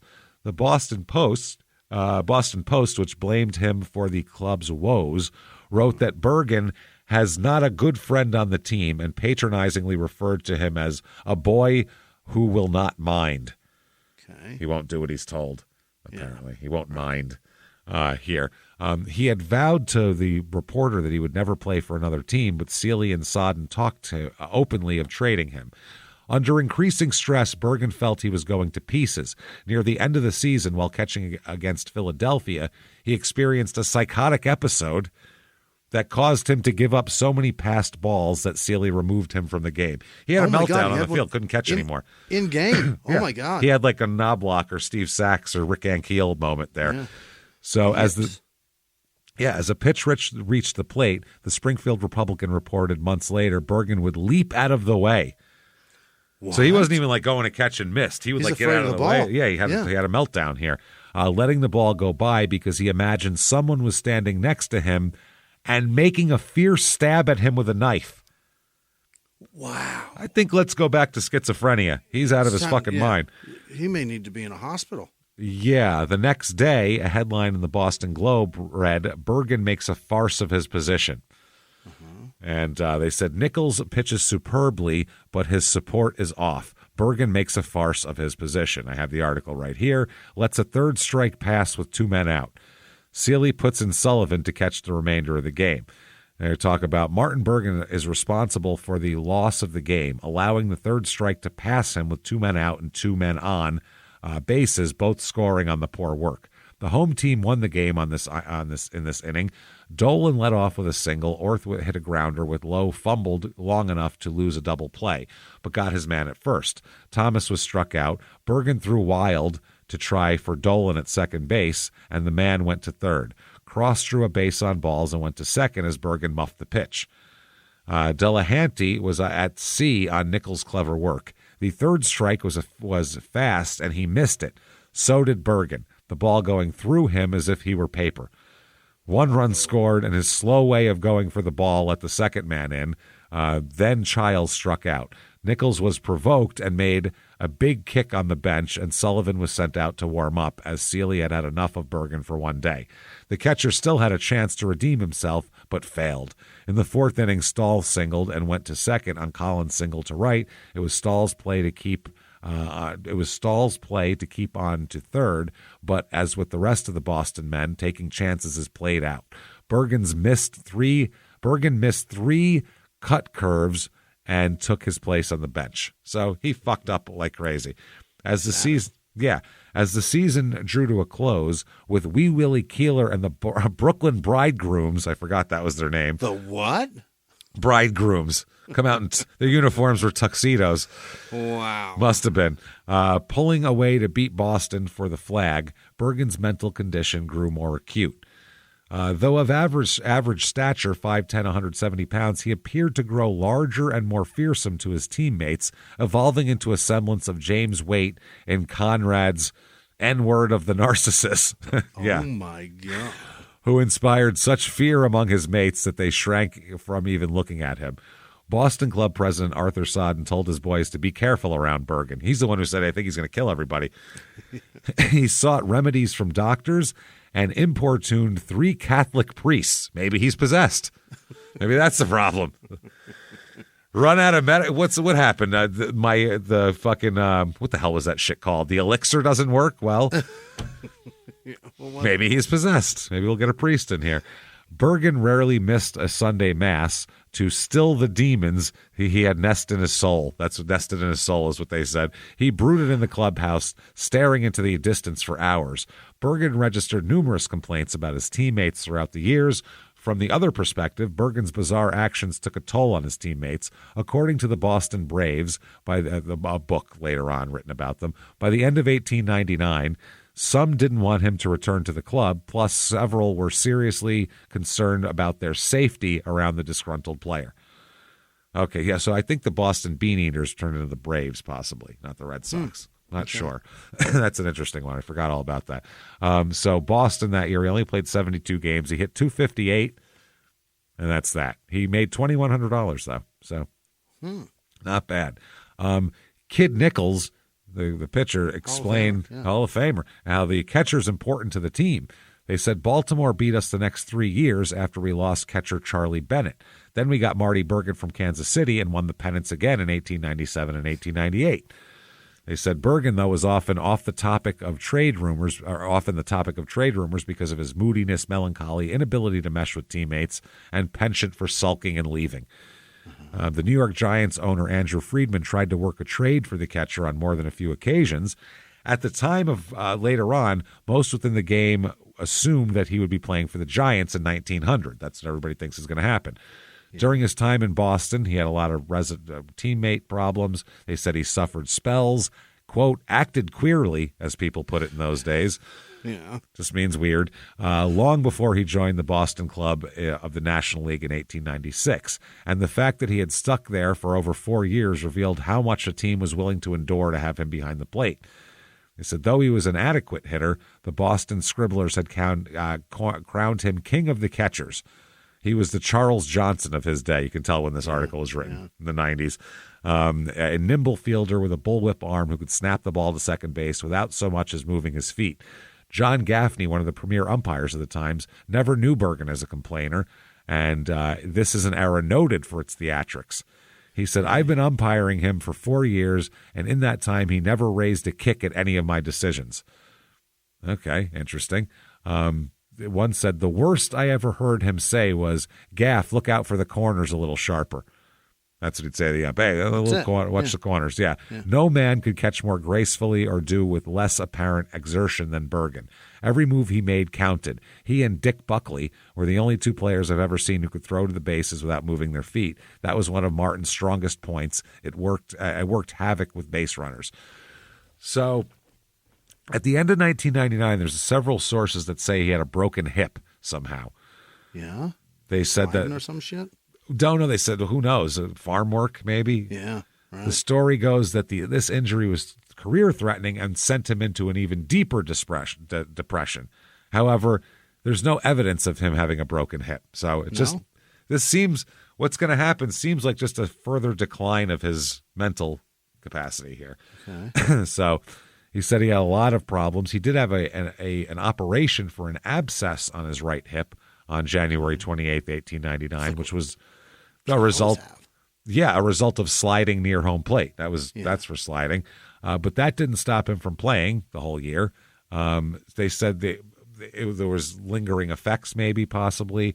They said he played the entire game on October 13th, the next to the last day of the season, and was not injured and didn't play in the season finale. He visited his doctor after the season without mentioning any significant hip troubles. So they don't think that's true. Plus, a lot of trade rumors he's the subject of, and no one said once his hip heals. That never came up. So they don't know. They say the hip surgery required him to be under anesthesia for 4 hours. His doctor and family noted that he never seemed to recover mentally from the operation. Seems like he's right in line with how crazy he was before the operation. Okay. They said most important here to his frail state, most important contributing factor was the death of his 5-year-old. Yeah, that'll do it. Yeah, that'll fuck you up, man. That'll fuck you up. This was compounded by guilt over the fact that he was away from home at the time. Mm-hmm. So immediately after the season of 1899, Bergen talks with his doctor and his confidant here, Dr. Dion, who later told reporters that all seemed fine, but the doctor soon heard from family, friends, and neighbors that Bergen was not fine. He's acting crazy as fuck. Yeah. Bergen said, I'm good. And then, and so he was like, I guess he's doing all right. And then everybody else went to him and don't listen to him. He's fucking crazy. Something's wrong. They said Bergen began acting wildly, complaining of the circus going on in his head. Circus. That's oh no. And telling of an urge to run off into the woods and just sit there. Yeah, he does that. He's fucking nuts. The day after the season ended, his brother William summoned the doctor. The doctor rode out to the farm Martin called Snowball, and according to accounts that appeared months later, found him pacing frantically in front of the house. The doctor said, "What's the matter?" He said, "Doctor, my head is spinning. I have lots of strange ideas." Well, I'm going to go ahead and get back in the wagon now and head on out of here. Any of them I can patent and make money on? Anything like that? Anything that will cure weak eyes? Do you have anything for that? That would help. He said, "What sort of ideas? Maybe it's fun." Tobacco heart? Hey, he said, "Yeah, maybe that. I have an idea that someone is trying to injure me," he said. "I don't know what I'm doing. I played ball all last summer, and people tell me I played fine, but I can't remember hardly any of it." He's schizophrenic. He said, "In fact, I don't remember hardly anything about the last game. I played it in a trance, except that when it was all over, a man came up to me and said, 'Martin, you played great.' And after he gave me a cigar, but I was afraid to smoke it. It was a big cigar, and it looked to me like poison. I thought this man had been told to kill me." Oh, no. Some guy said, "Hey, great game," and handed him a cigar. Paranoid schizophrenic, man. He said, "Oh, my God, he's trying to fucking kill me." Yeah. That's Loco. Dion mixed a bromide for him. I'll mix you up something. Don't worry about it. But Bergen was reluctant to take it when Hattie poured it. The next day, during a second encounter with Dion, Bergen confessed, "I thought someone in the National League had found out that you were my family physician and had arranged to give me some poison."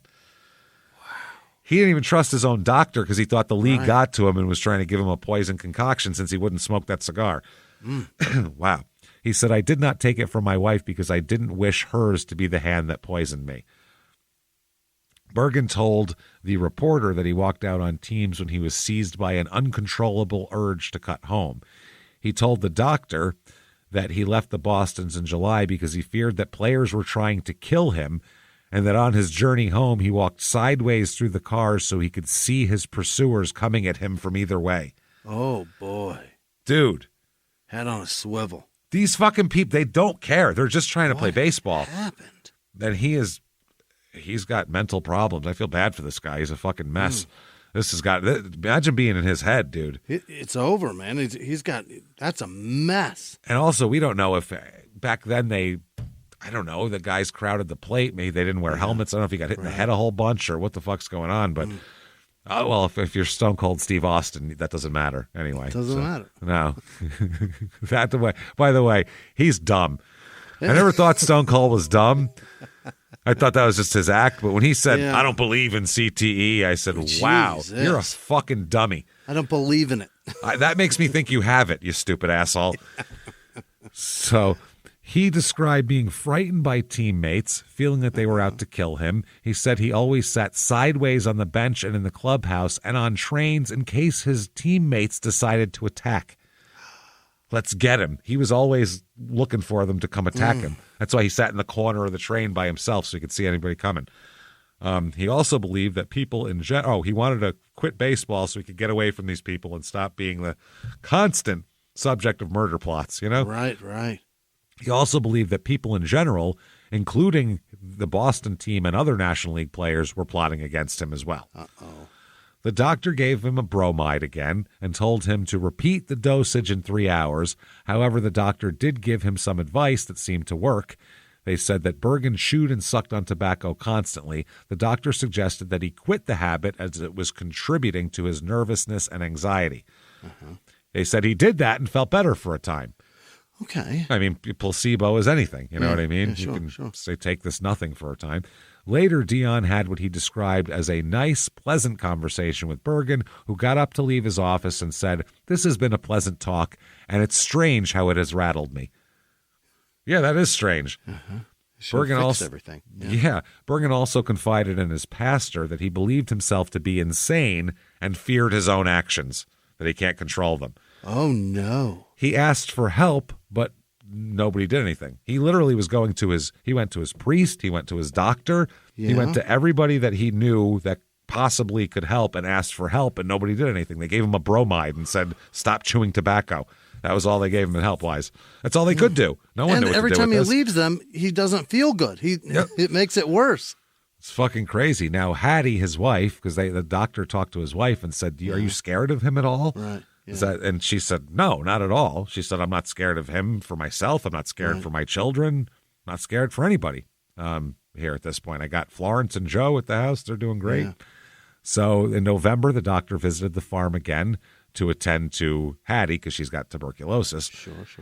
And he found her lying on the couch and coughing up blood. Yeah, lunger. Gross. Martin was wringing his hands in anguish. Quote, "The sight of blood drives me crazy," he said. Yeah, well, the sight of your wife coughing it up is even worse. No good. Sunday, January 14th, Bergen visited Dion's office to pick up medicine for Hattie.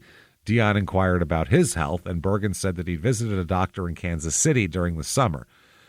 So, curious about Bergen's memory, because a lot of times mental illness will fuck up your memory and everything, too. Sure. Dion asked him what route he had traveled west, and Bergen said he didn't know. He didn't recall. Doesn't know what way he went home. He said he did remember playing baseball in St. Joseph, Missouri, but that was it.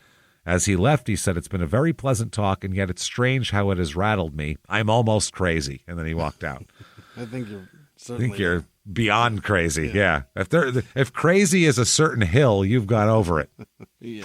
Like 4 days later, here on January 18th, it's a Thursday, Marty got up early, helped his father with the chores, and cook breakfast for his family. Okay.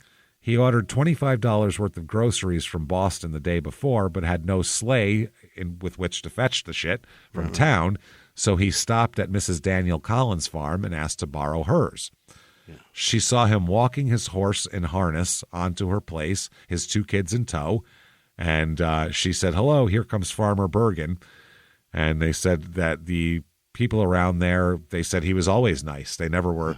He never did this shit to his neighbors that he did with teammates. Right. They said they never saw that side of him. Wow. So that means just a nice guy. And Bergen laughed and said, "What kind of farmer do you think I make, Mrs. Collins?" And she said, "I think you make a very good farmer, Mr. Bergen." And he shook his head and laughed and said, "I don't think I'll ever make a good farmer," laughingly. Got you snowed, lady. Self-deprecating, though. Yeah. It's, nice.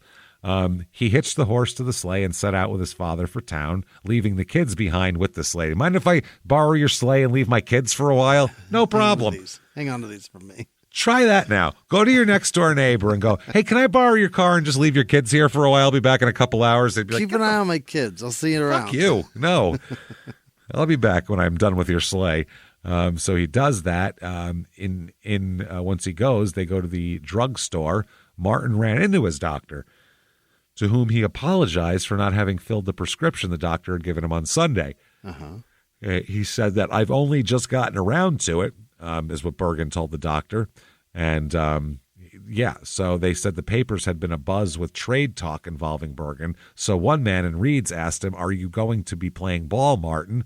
And he said, "No, I'll never play another game of ball," is what he said, the guy. He's done. He's done.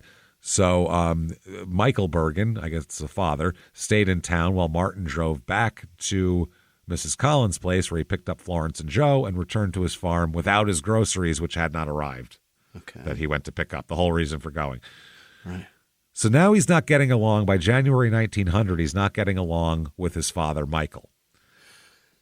His father, Michael's a big drinker, and that's always been a source of tension between them, and they don't get along at all.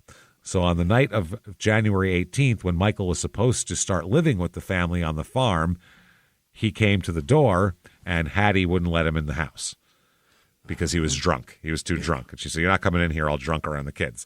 You're drunk and my husband's crazy. A fight ensued. Yep. And at one point, Hattie hid a shotgun under the sheets of their bed in the same room where the 2 kids slept in case there was trouble. She could fucking blast. So at some point, the Bergen family ate a hearty meal and turned in. Okay. So at some point, the tension subsided. They ate a meal. Everybody went to bed. Okay. Next day now, January 19th. So there's been tension. 1900. Martin again gets up super early, 5 o'clock in the morning. And we think we don't know exactly what he did here, but he'd slept till about 5:30 is what we're figuring. He then rushed out of the shed. He went into the shed, came out of the shed holding an axe. At this point, he is hallucinating, we think. He's completely psychotic. Nothing has happened with his family, but he thinks that there's things happening. He then heads to the bedroom where his wife and kids are sleeping. Right. And he's got holding an axe over Hattie as she sleeps. He then fucking took the axe and chopped her in the left side of her head. What? Crushing her forehead and killing her instantly. Why? Full force. No bam, idea. Fucking axe on her, crushing her shit. She fell on the bed with her arms still raised above her head as if saying, "Please don't do this," because that's what she was doing. "What are you doing?" So Florence and Joe, the 2 kids, ran screaming out of the room, as you would do. So Martin chased after them. Oh, boy. He swung the axe at his son, hitting him in the top of the head with it, severing off the crown of his skull. Oh, boy. Chopped the top of his head off. Then picked up the body outside the bedroom door and threw it into the bedroom. Just tossed him into the bedroom on the floor. Oh, my God. Florence had been, poor little Florence is high. The kid's like 4, by the way. Yeah, little kid. Then a 6-year-old Florence here hiding behind a kitchen chair, but Marty saw her. He found her, and he went after her. This is The Shining, is exactly what this fucking is right now. He has lost his fucking mind. And by the way, Jimmie has seen The Shining now. I saw it. So this is The Shining. I don't get it, but I see it. Wow. This is, exactly what it is. It's a guy chasing his family around with a fucking axe. And just axing him to death. Axing him to death. He saw his daughter and went after her. Yeah. Missed her once with the axe, breaking off a piece on the wooden chair, or breaking off a piece of the wooden chair. Then ended up, she gets trapped in front of the stove, and he swings it and kills her with a blow to the head in front of the stove. Corrected her. So his whole family's dead. Golly. So he heads off, and there's a kitchen shelf, and he grabs his straight razor off the kitchen shelf. He's looking in the mirror in the bathroom. Yeah.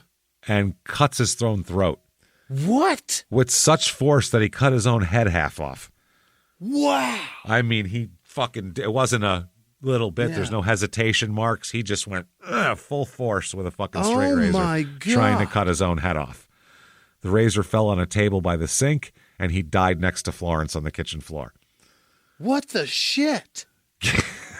Unexpected, right? Holy. This is fucking mental illness. We saw it. We saw it getting worse and worse and worse and worse and worse until nobody now said anything. They just wanted nothing to do with him.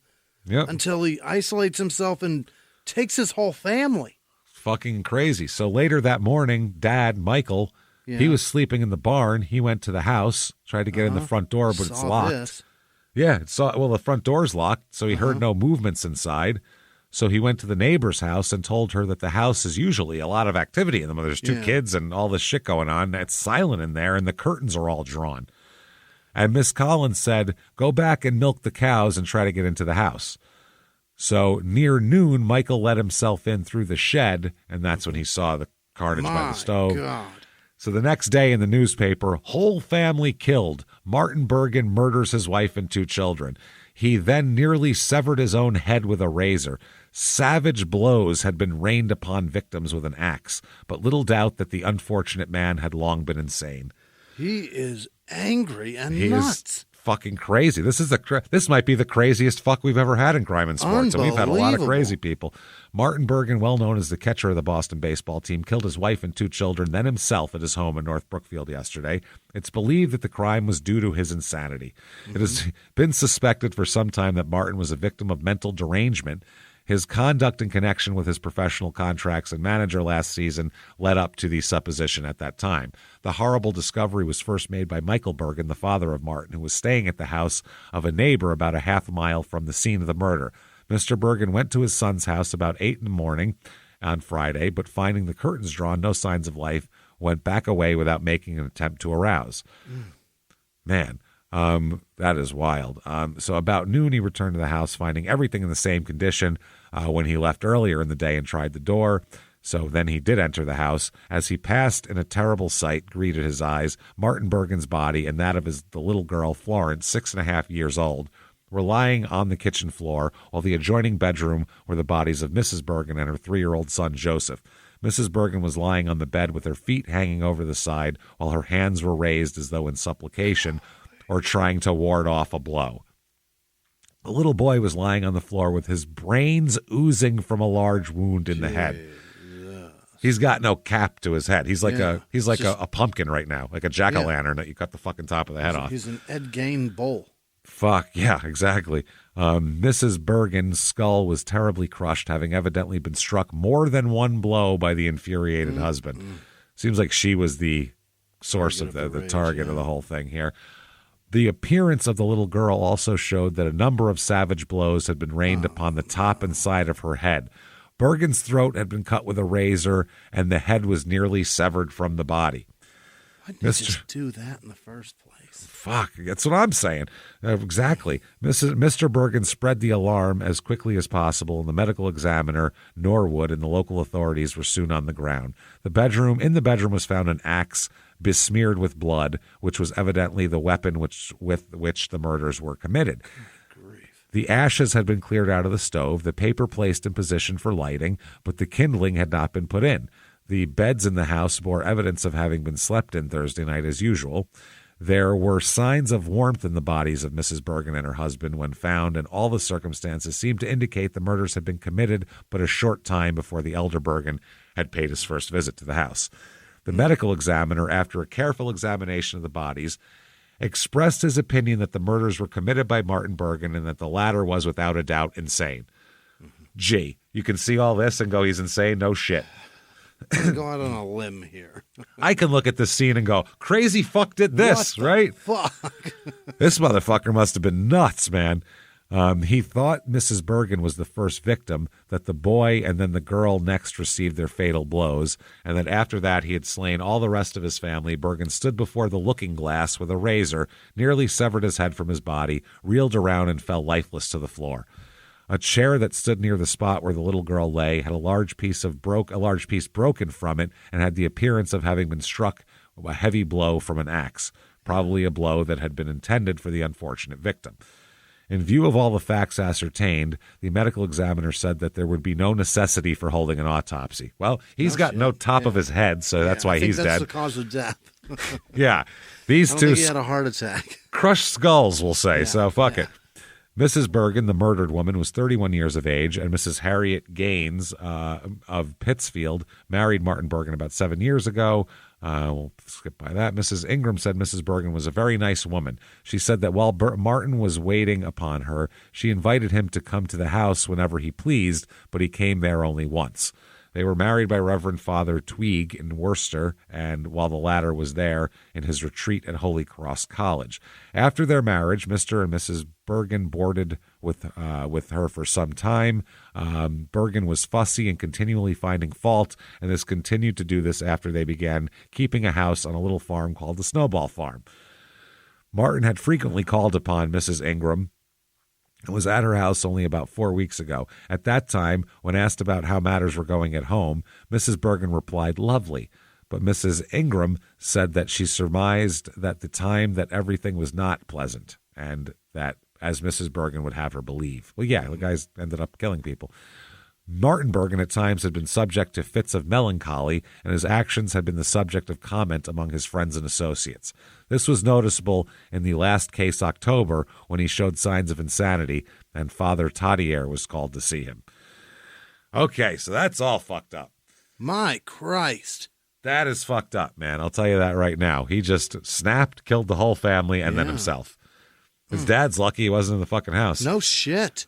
So, I mean, that's interesting, but if you want a cure for another medical thing, we have it right here. Causes of loss of hair, it says. Oh, tell me all about it. Let's find out. Let's get you some hair back, Jimmy. Dr. Sabarod, the eminent French dermatologist, says that 98% of hair losses are the results of microbes. Oh. And the neglect of dandruff. Oh. Jimmy, you're just letting your dandruff settle. That's the problem. I just got a dry head and microbes. You just needed a little head and shoulders and you'd have been fine. This is fucking microbes and letting your dandruff settle? I think I got genetics. A dry scalp, James.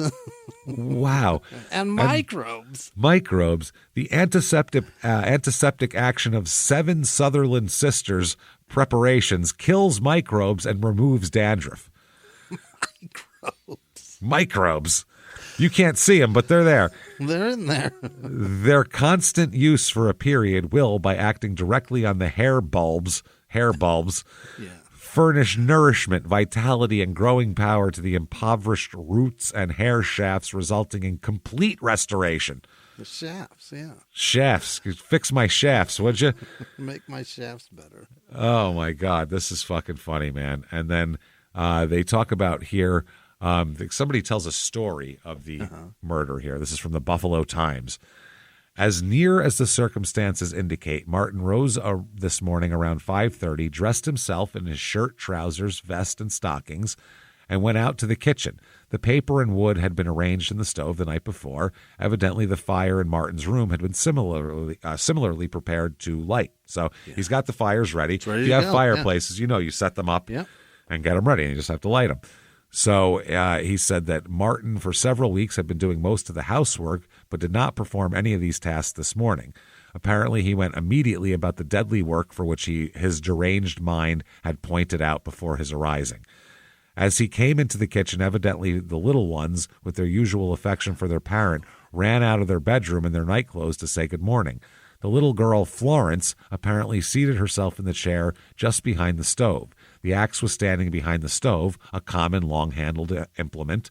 The father grasped it and swung down with cruel force upon the innocent head, with the face turned up to him. The blunt end struck the top of the fragile skull. Another blow on the side, and the little form toppled over onto the floor. There may have been even one or two more fierce strokes, for the head of the little girl was crushed into almost unrecognizable shape. So now they're saying they think that he was doing housework, Hattie was still in bed. Kids came out, killed the kids out there, then went and killed Hattie, then went and killed himself, they're thinking now. The little boy Joseph was not out as early as his sister, for he obviously was struck as soon as he ran out of the bedroom to the kitchen. Not only an ugly spot on the floor of the kitchen near the bedroom door tells where the murderous work had been done upon his little head, it did not seem as if the distracted man could have paused, but after killing the girl had stepped over toward the bedroom to meet the little boy almost at the door. One blow was all that was necessary, probably, to slay this little one, but it was of such force to make the head of an even worse sight than that of the girl. The blood fell near the door, and the absolute irresponsibility of Martin Bergen is shown in what he did at this moment. I said, catching up to the mutilated body from which the life was only a minute extinguished, the father heartlessly threw the little form into the bedroom, where it struck the floor and rolled partially under the bed. Just tossed him in there like a sack of leaves. Wow. Here it met the eyes of the mother, who was just arising. Long before this horrible sight was forced upon her, Mr. Bergen undoubtedly realized what her infuriated husband was doing, or Mrs. Bergen, but she had no time to escape, even if she had possessed the strength. Hardly had the body of the youngest been rudely hurled into the room before the father was at her, beside her with the gory weapon. The wife was just getting out of bed and was sitting with her feet upon the floor when the axe descended. It would seem that she raised her hands in supplication, for they were in that position when the authorities entered the room. She raised her head to meet the blow of the axe full on at the forehead, and then she knew no more. But the murderer was not done. 4 times he brought the steel down upon her skull with powerful impact, crushing the skull. Even this failed to satisfy him, satisfy the demon that commanded all the strength of his athletic body, for the blade of the axe descended upon the side of the head as the body lay on the bed, cutting a deep gash over the left ear. There only remained himself. Martin Bergen deliberately performed the last act. There was the cunning, the almost calm method of the maniac in what he did then.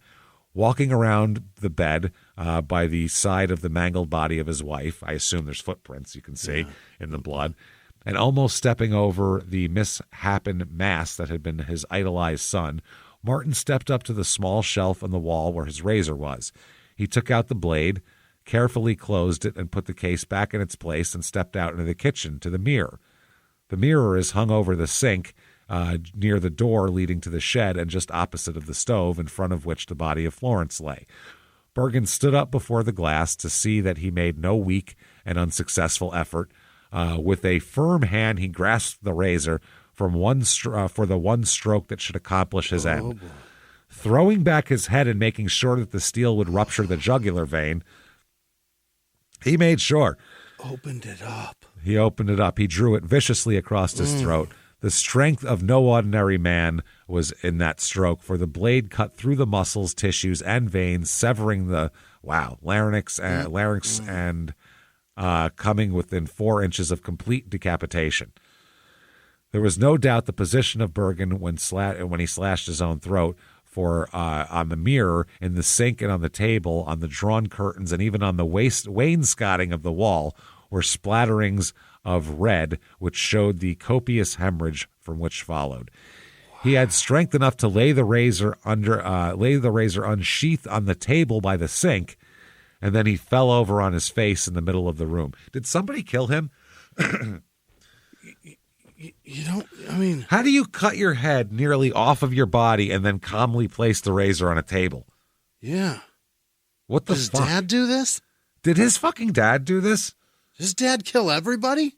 Or did he kill everybody? And is he so fucking crazy that his dad said, I could do this, and everyone will just say he's crazy? Because that doesn't seem like you'd have to Yeah, you can't set it down after that. I don't know how he set it on the table by the sink, and then he fell over on his face in the middle of the room. I think if you laid it back and opened it, you're just falling down, man. It's going to go, you're not going to be like, hold on, let me put this over here first. I've got to clean up. It's just going to fall, and you're going to fall, and you might throw it. You may not fall. It may take a while. How do you get your own head 4 inches from decapitation? Right. That's the other thing. This seems impossible. Once you cut the jugular, you don't have a lot going on for you in terms. It's going to spray out. I don't know how. And your brain's coming. I mean, it's going to be losing blood fast. This is fucking crazy. Okay. He had fallen perhaps involuntarily and yet possibly by design so that he lay beside the body of his favorite child, the daughter Florence. His arm was almost extended over the little body. Thus was brought the horrible havoc in what had been a happy little family. They said, in actuality, the razor likely would not have been enough to sever through the ligaments to go deep enough to sever his head, but it would have created a lot of blood from slicing the vein, the jugular and carotid artery, making it appear his head had been nearly severed from his body. Wow. Everybody's dead. Yeah. Everybody's dead, and it's pretty crazy. They're going to have, obviously, a funeral here and all this type of thing, and they're waiting at the funeral home. They're going to have it at the house. They do these at the house. They're going to have it in the living room. And they hear a knock at the door. Oh, yeah. And it's Paul Calhoun, shit pipe enthusiast. He's there to give the eulogy. Isn't that amazing? He's going to throw up. I'm sure he's seen some shit. Wait till he sees this. It's gross in pipes. Forget about it. He's seen worse. And he says...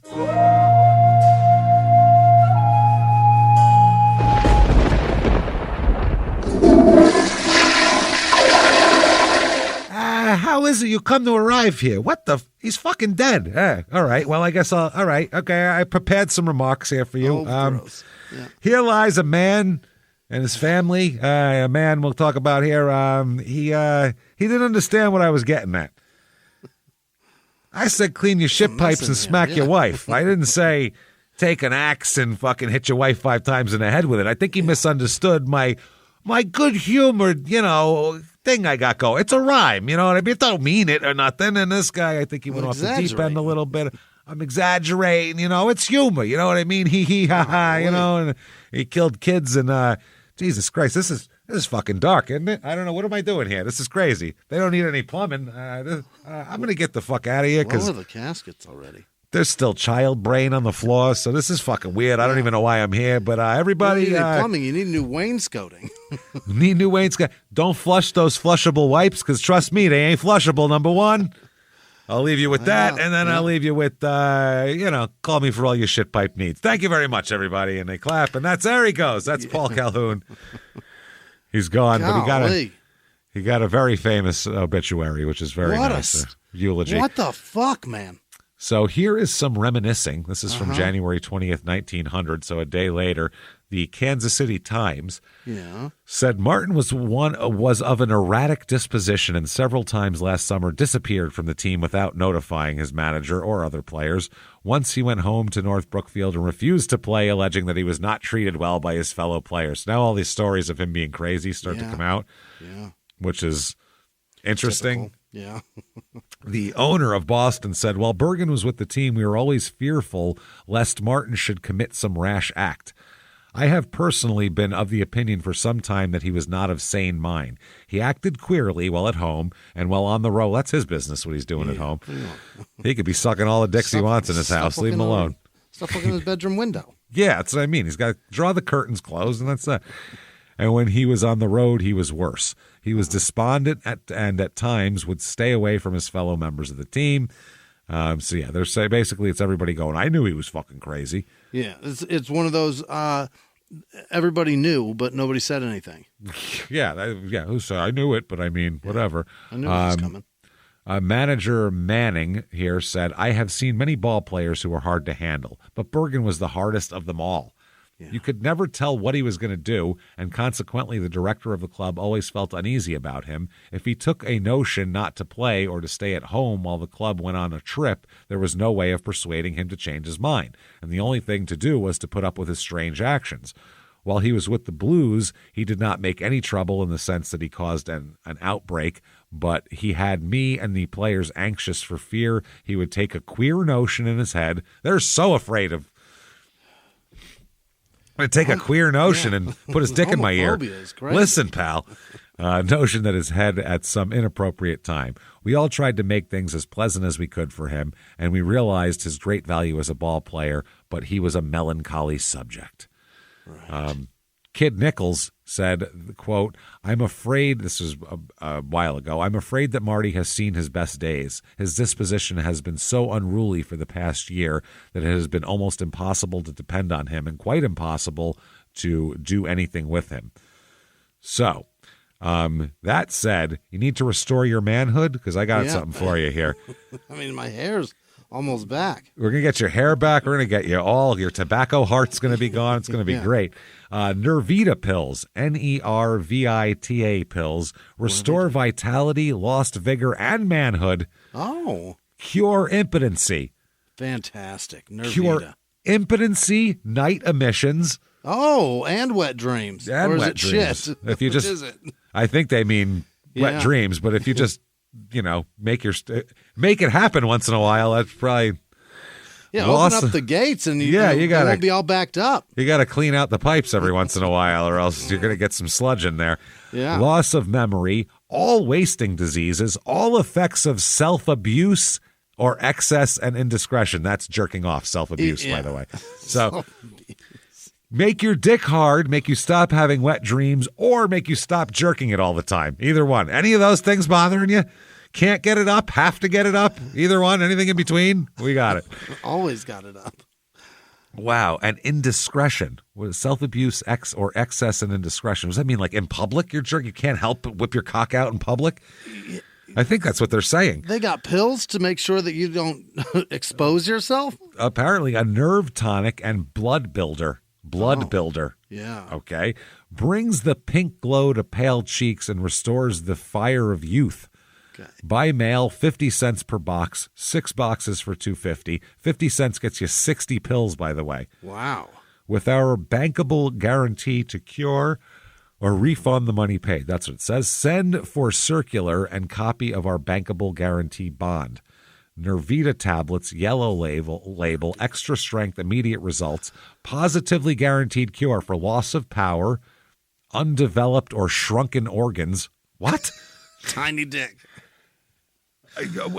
Does that? I think he means all, or like my kidneys are shrunken. I got a tiny appendix. Underdeveloped or shrunk. Maybe it's not. Paresis. Oh, okay. Okay. Locomotor ataxia. Locomotor ataxia, nervous prostration, hysteria, fits, insanity, paralysis, and the results of excessive use of tobacco, opium, or liquor. All three of those are so different, but this cures it all. This is like... Wow. This is great. It's not only that, it's guaranteed to cure everything in 30 days. 30 days? A month. They'll take care of every problem you got. Your dick is going to be big, and you'll be able to hold it in your pants until an appropriate time. And not addicted to a single substance. Oh, God, no. You'll be fine. Opium, cure you. Booze. There's an article a little while later that says less than 8 years had passed since the most infamous axe murders in U.S. history, the hacking to death of Lizzie Borden's parents in Fall River, Massachusetts. That was only a few years before this.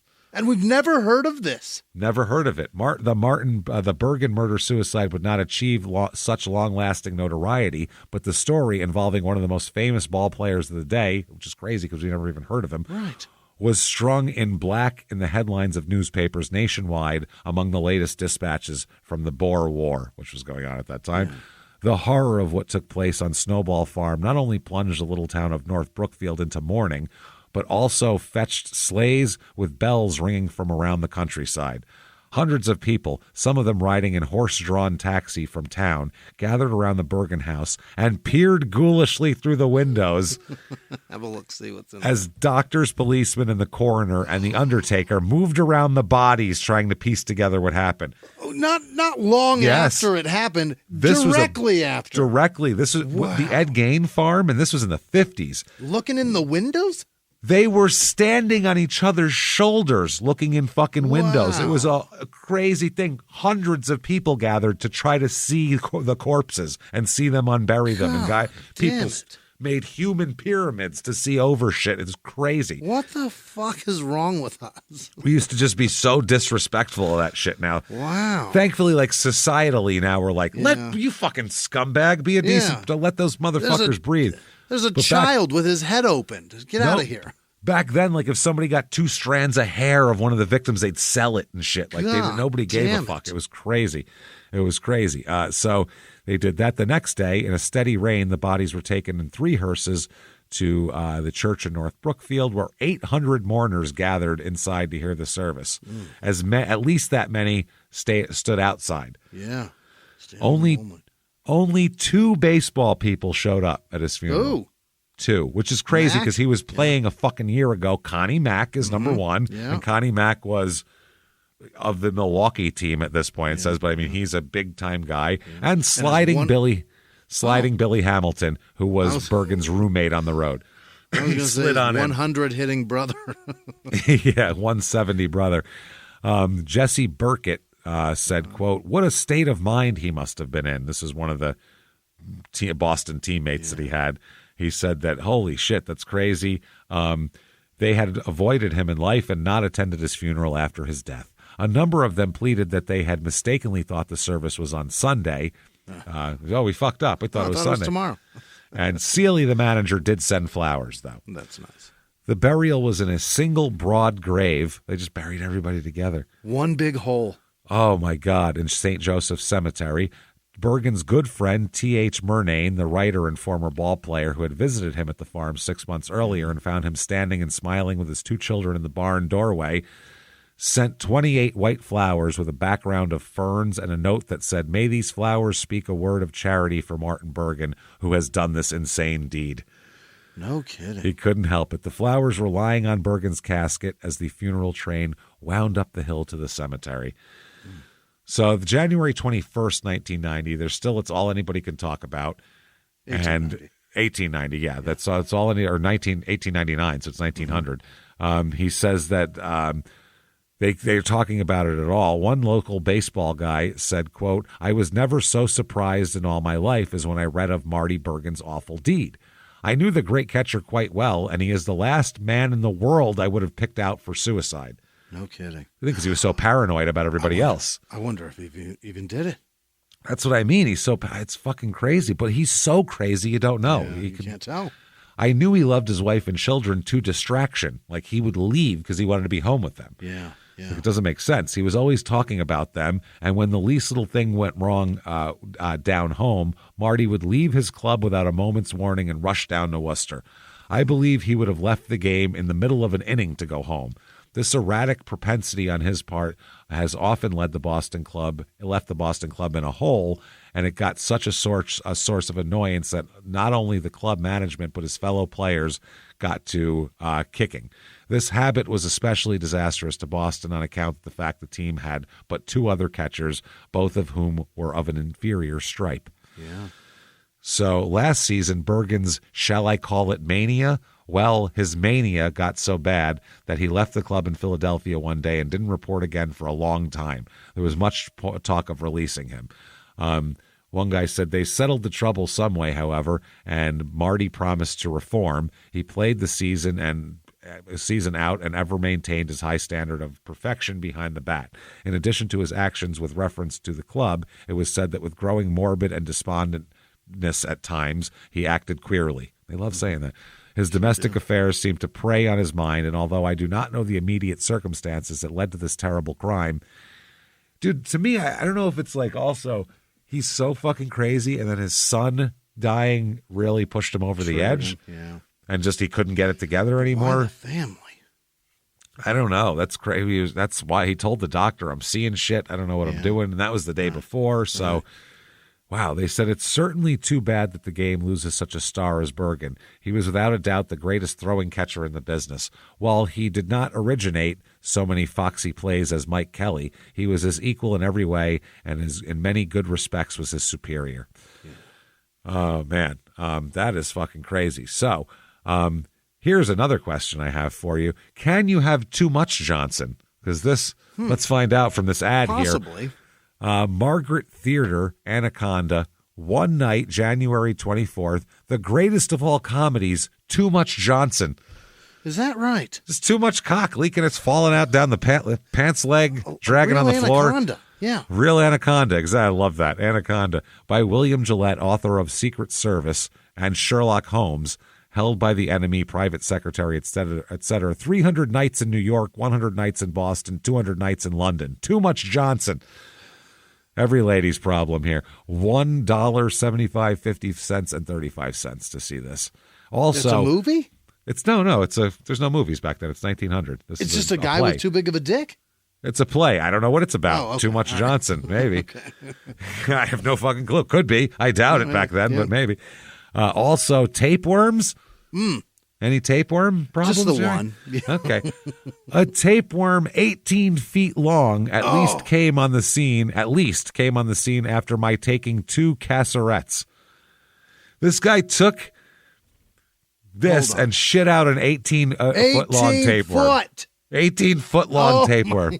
God, it won't stop. What the fuck? This, I'm sure, has cured my bad health for the past 3 years. I'm still taking cascarettes, the only cathartic worthy of notice by sensible people. Yeah, if an 18-foot worm comes out of your asshole, I'm sure it's going to fix your health problem. I would think that's probably causing some kind of problem in there. I'm sure it's taken it 3 years to grow that fucking big. 18 feet. And they call it a candy cathartic. God. And say it regulates the liver. Pleasant, palatable, potent, taste good, do good, never sicken, weaken, or gripe. 10 cents, 25 cents, 50 cents, I guess, for different packages. 18-foot tapeworm out of your ass. Wow. Get out of my life. God damn it. So here, by the way, here is a picture of... Oh, not the tapeworm. A drawn picture of Hattie. Okay. Oh. It's a nice-looking, older, Victorian-looking lady here. And it says, tragedy on the heels of romance. Marty Bergen's wife tremblingly forecast the end that proved a shock to all of fandom. So they're saying that, she knew he was crazy is the essential drift of this. They said she was Hattie Gaines, and the early years of their married life were happy ones. To a few intimate friends, however, in latter days, she confessed to harboring the dread that her husband was losing his mind. For hours, he would sit silent and moody. The terrible fate that she pictured might be hers proved a reality, and on the heels of romance came tragedy. But she told the doctor a few months before she didn't fear him at all. Really? So the doctor asked her, do you fear him? Do we need to put him in a home? And she said, no, he's fine. So the doctor repeatedly made comments that Bergen was insane and a maniac. The doctor believed that the situation was out of his control and out of his purview.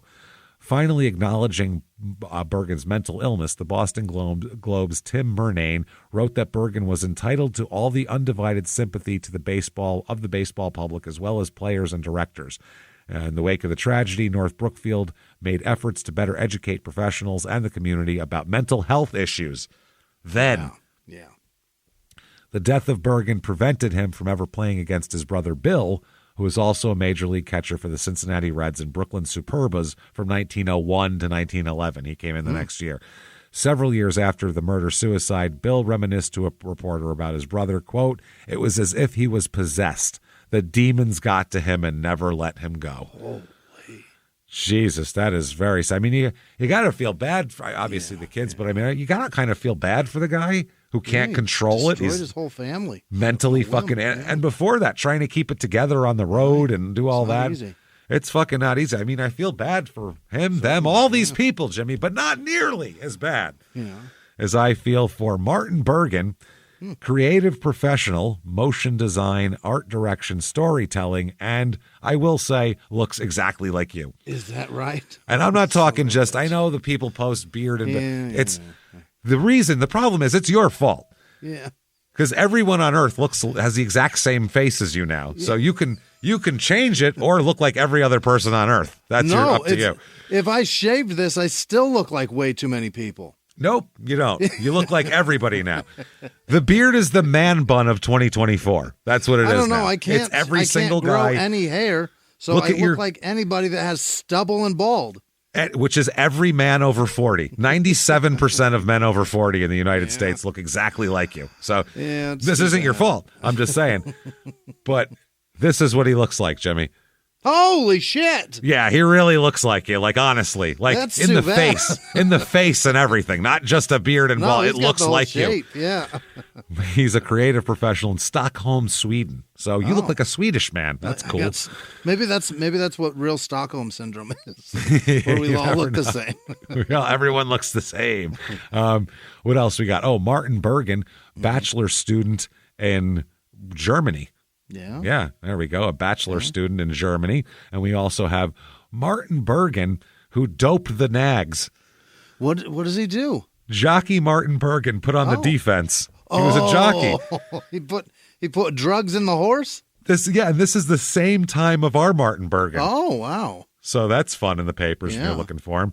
It says latest turf scandal. Martin Bergen, the jockey, to recover $3,298 for services rendered between 1894 and 1896. The summons was served as Bergen was about to start for San Francisco.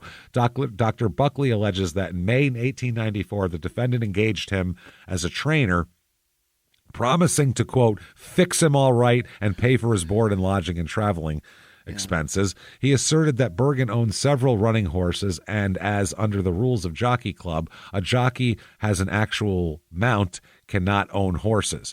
They were run in Buckley's name. It is alleged that Bergen induced him to stimulate his horses with drugs, which, if proved, would rule the jockey off every track in the country. Dr. Buckley says that all he received from Bergen was $92 in cash. So he's suing this Martin Bergen to get back $3,300 for all the drugs he gave him for the horses, is what this is. And he only got $92 total. And also Martin Bergen, Marty A. Bergen, a bridge player. He's an American, the card game, I guess, American bridge teacher, writer, and player, a 10-time national champion, and American Contract Bridge League Grand Life Master. Wow. Retired from active competition in 1993. I didn't know there was active bridge competition. I didn't know. I mean, Bridge Club, I guess there's probably a league Gotta for be. it. He's been a columnist for the monthly ACBL Bridge Bulletin since 1976 and has written 69 books on bridge. 69. What do you? I don't know. What do you get after book 4? I don't even know what bridge is. I don't know I know it's a card game, but I don't know what I just hear in old sitcoms when we were kids. Old people, we're playing bridge tonight with the neighbors. Yeah, I didn't know. I never saw anybody do that. It's a slow game, right? And then February 12th, 1900. This is less than a month after this happened. Now there's articles going, he wasn't that good anyway. What? Which is fucking hilarious. By many, Marty Bergen, who murdered his wife and 2 children and then cut his own throat in Boston the other day, was regarded as the star catcher of the National League. This fact was disputed by some, but taking to all the departments of the game into consideration, he was head and shoulders over the majority of backstops. He was not in the class with such men as Buck Ewing and Mike Kelly. Oh, well, Buck Ewing is there. I mean, obviously. We can't compete with Buck Ewing now. I mean, fuck. But as a purely mechanical catcher, he had few superiors. Bergen was credited with a good baseball head, but authorities differ in this. He had, however, a good throwing arm and was a terror to base stealers. With Long or Low covering second and with Bergen behind the bat, the swiftest base runners in the league had a hard time getting around the bases. So they talk about that. But he's not that great. He just he went crazy. A lot of people said he was flawed, and they talk about all this type of shit. Talk about him being sour and morose, and even if he was a good player, he brought down the club and all that kind of shit. February 18th, 1900, a story in the Chicago Inter-Ocean, which is a newspaper, in the form of an interview with a veteran ball player, states that while Martin Bergen, the Boston catcher, was queer mentally, he was rendered actually insane by fines. What does that mean? They fined him too much and he went insane. So Rasheed Wallace should be fucking killing everybody right now. He should be a menace. Yeah, just a menace. Every school shooting. Is it Rasheed again? Where is he? Somebody catch him. Fuck. His salary, says the story, was $2,000 a year, not $2,400 a year, as supposed. And for leaving the club at times and seeking solitude, he was fined in the season $1,500 in sums of $500 and more in smaller sums, making his income a trifle over $300. Oh my God. Saying he was so poor from his fines. He doesn't. Yeah. Wow, that is fucking amazing. March 31st, 1900. Now they're going back. What could we have done? They go, well, he was well treated. Yeah. His manager in Boston said that Martin was fined only 3 times while a member of the Boston club. That should set aside the stories that, he went crazy because he was unjustly fined here. They said on 2 occasions he was fined $25, and for another offense, 3 days' pay was withheld from him. From what other club would the unfortunate Bergen have received so much consideration? We were fucking nice to him. This isn't our fault. Right. Is what they're trying to say here. Berger received a few Hall of Fame votes, actually. Really? In 1937 to 1939 when the Hall first came about, but not nearly enough to be elected. Okay. Sports writer Joe Pazanowski mentioned this when he argued that the Hall of Fame needs to strike the character clause from his membership requirements, because they were like, he killed his wife and kids and cut his head off. What are we talking about? He said, as a catcher, Martin Bergen was the best the world ever produced. No man acted with more natural grace as a ball player. There was a finish in every move he made. His eye was always true, and his movement so quick and accurate in throwing that the speediest base runners never took chances when Bergen was behind the bat. And that's a future Hall of Famer, a St. Louis outfielder that said that, but he never made it to the Hall of Fame. No, of course not. That's that. He is buried here, looks like in the North Brookfield, the St. Joseph Cemetery in North Brookfield is where him and his whole family are dumped into a fucking hole. Yeah. But there is just his headstone. Yeah. They didn't put the rest of the family on it. It just says, in memory of Martin Bergen. What the fuck? And there's a baseball in front of it. Now, I don't know if that looks like a fairly new headstone. Mm-hmm. It's like headstones that are from back then. There's cemeteries around here that have them. They don't look like that. Mm-hmm. I feel like some baseball person put that on, said, I'm getting that guy a headstone. Yeah. But they didn't put his family on it. Maybe when they've got to know who's in there, and they know their names. But I was going to, what if they couldn't read the rest of them? They just put that one on. They just stuck it up there, man. Yeah, it's crazy, though. Asshole, his headstone's shitty. We'll put a new one up. And here's a picture of him looking kind of crazy. Yeah, he looks a little nuts. He looks a little nuts, right? Yeah. He looks a little fucking crazy. Mm-hmm. So can't get enough of batshit Marty. Here we go. We got some more for you. Get yourself a Boston Bean Eaters Martin Bergen 1899 photo. What? Check him out. He's got the hair combed. That's a real photo. It's all tied up, like instead of your like a polo shirt having buttons, it's all strings. It's a hockey jersey, but the laces are real high. It is. It's crazy. So this is $12 or a Martin Bergen Boston 1900 Centennial Miller Press, which is a little color, like a little reproduction of a color, like a baseball card of his, and that is $4.95. His memorabilia is mad cheap. Yeah, we got to get some of this shit to put up in the office. But there you go, everybody. That holy is some crazy old-timey shit. So people have always been crazy, number one. An axe murderer. He's a fucking crazy axe murderer, we think. I hope that's Probably. him. I hope somebody didn't do that to him. In the annals of time, that's what he's labeled as, but it could be something else. Maybe his brother did it so he could get like all the baseball attention. Who knows? But either way, if you have a theory or if you like the story or like anything we do, let everybody know. Get on whatever app you're listening on and give 5 stars. Also, tell all your friends. Post about it on social media. It really helps. Speaking of social media, you should follow us on there at Crime and Sports, wherever you fucking do things. So follow us there. Keep hanging out with us. Head over to shutupandgivememurder.com. Oh, yeah. Tickets for live shows, baby. Sure. Merchandise, live shows. Small Town Murder is in Kansas City, October 18th. And also, damn it, the virtual live show, October 30th. Be there for that. That's going to be a shitload of fun. Yeah. We have awesome sports-related costumes. Terrific. So you're going to enjoy that. You can start guessing on who they are. Yeah. It's two that go together. We'll just say that. Yeah. So check that out. Improvement on my face. Shutupandgivememurder.com there. And in addition to that, you certainly want the virtual live show, like you said. Get that. head over to Patreon. Get your extra stuff. Yeah. Patreon.com/crimeinsports. That's where you get it all. And we have so much. Anybody $5 a month or above, hundreds of back episodes you get immediately upon subscription. New ones every other week. One Crime in Sports, one Small Town Murder, and fuck it, you get all of it. Yeah. We give you all of it, goddammit. We're not parsing, keeping the shit separate. You get it all. This week, what we're going to give you for Crime in Sports, we're going to do Florida State 1993 football team who won the national championship and was just absolutely drowning in scandal. Very fucking fun. Champions don't deserve it. Champions who don't deserve it. Then for Small Town Murder, we're going to talk about the 1976 Ted Bundy psychological evaluation. This was to see whether they convicted him of something and had a diagnostic thing mentally to see if he was a violent person and they should put him in jail or not.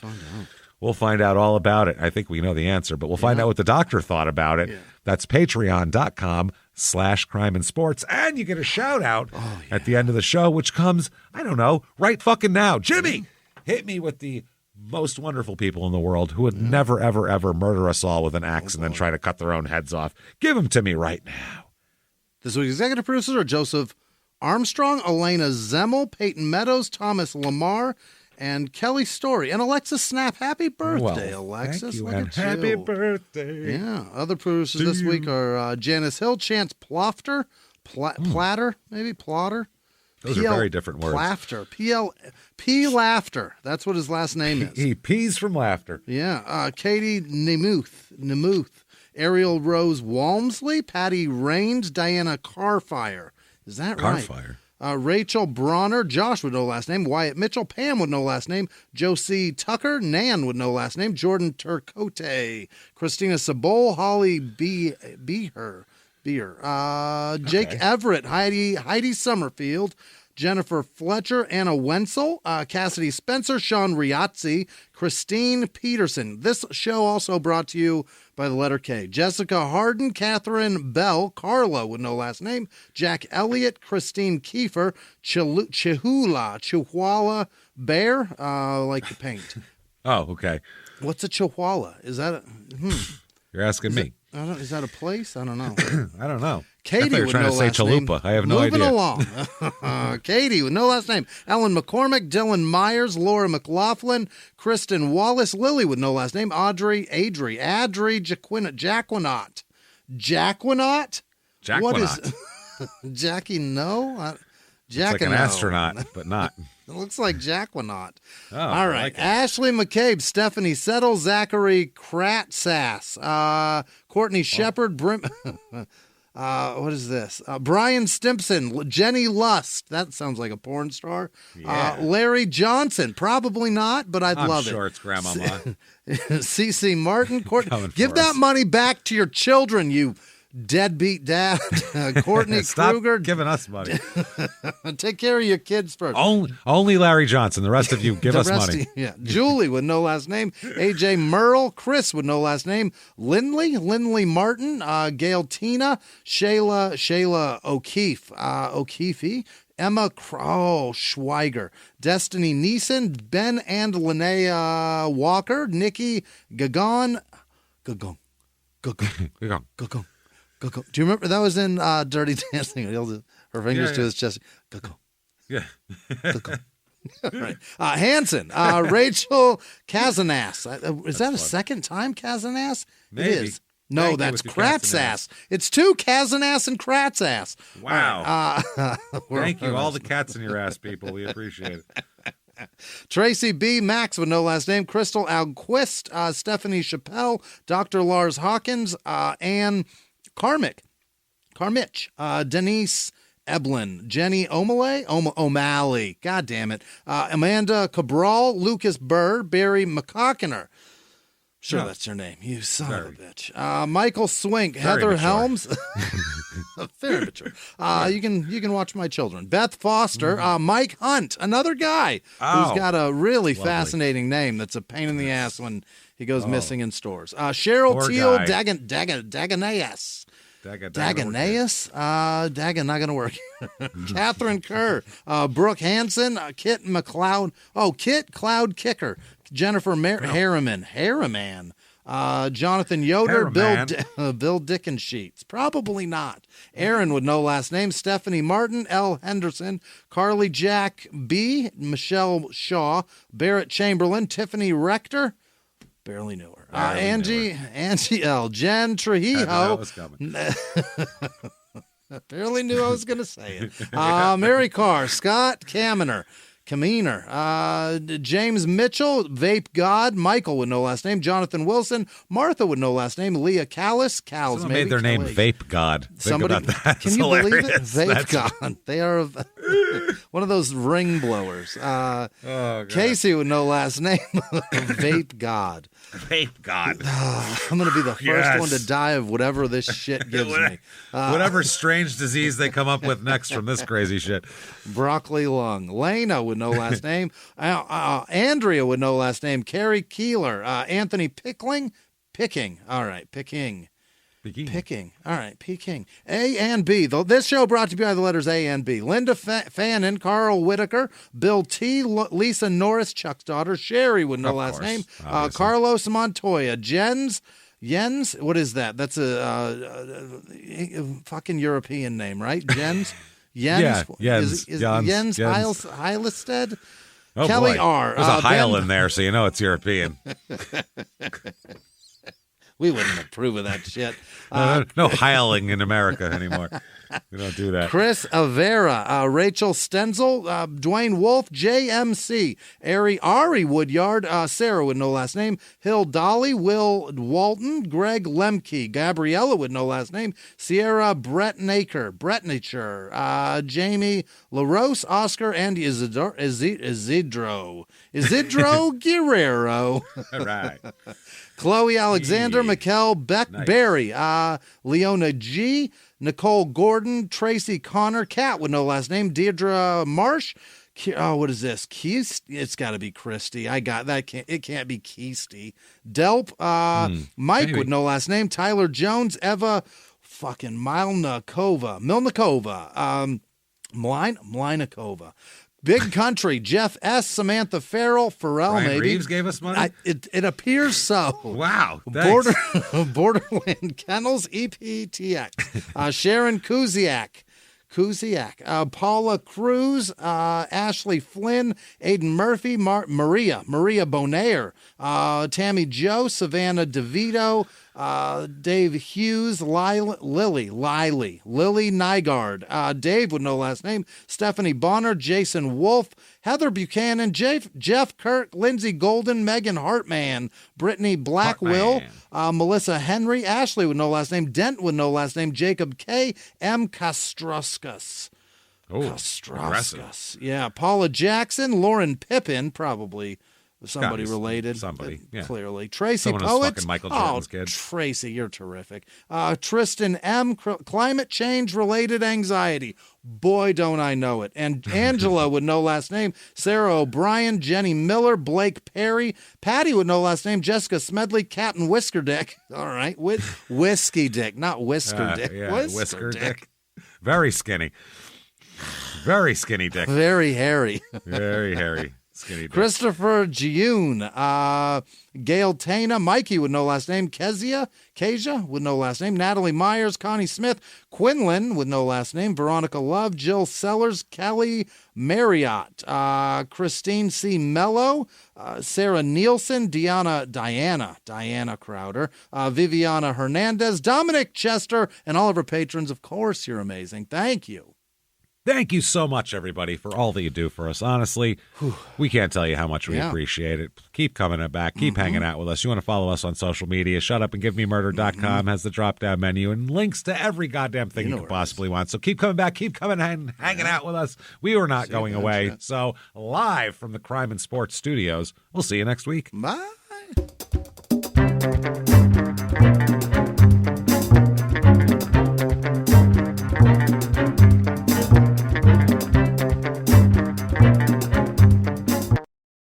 If you like crime and sports, you can listen early and ad-free now by joining Wondery Plus in the Wondery app or on Apple Podcasts. Prime members can listen early and ad-free on Amazon Music. Before you go, tell us about yourself by filling out a short survey at Wondery.com/survey. In the 1980s, a rosé swept the country. Hey, Mike, I really like this White Zinfandel. Well, good. Now put it down. We're going to try another one. White Zin became America's top-selling wine. But most don't know that this sweet drink has a sour history.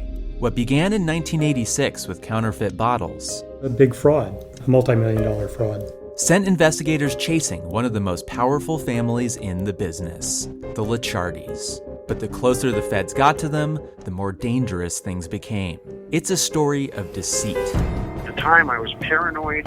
Threats. You touch my kids, I will kill you. And murder.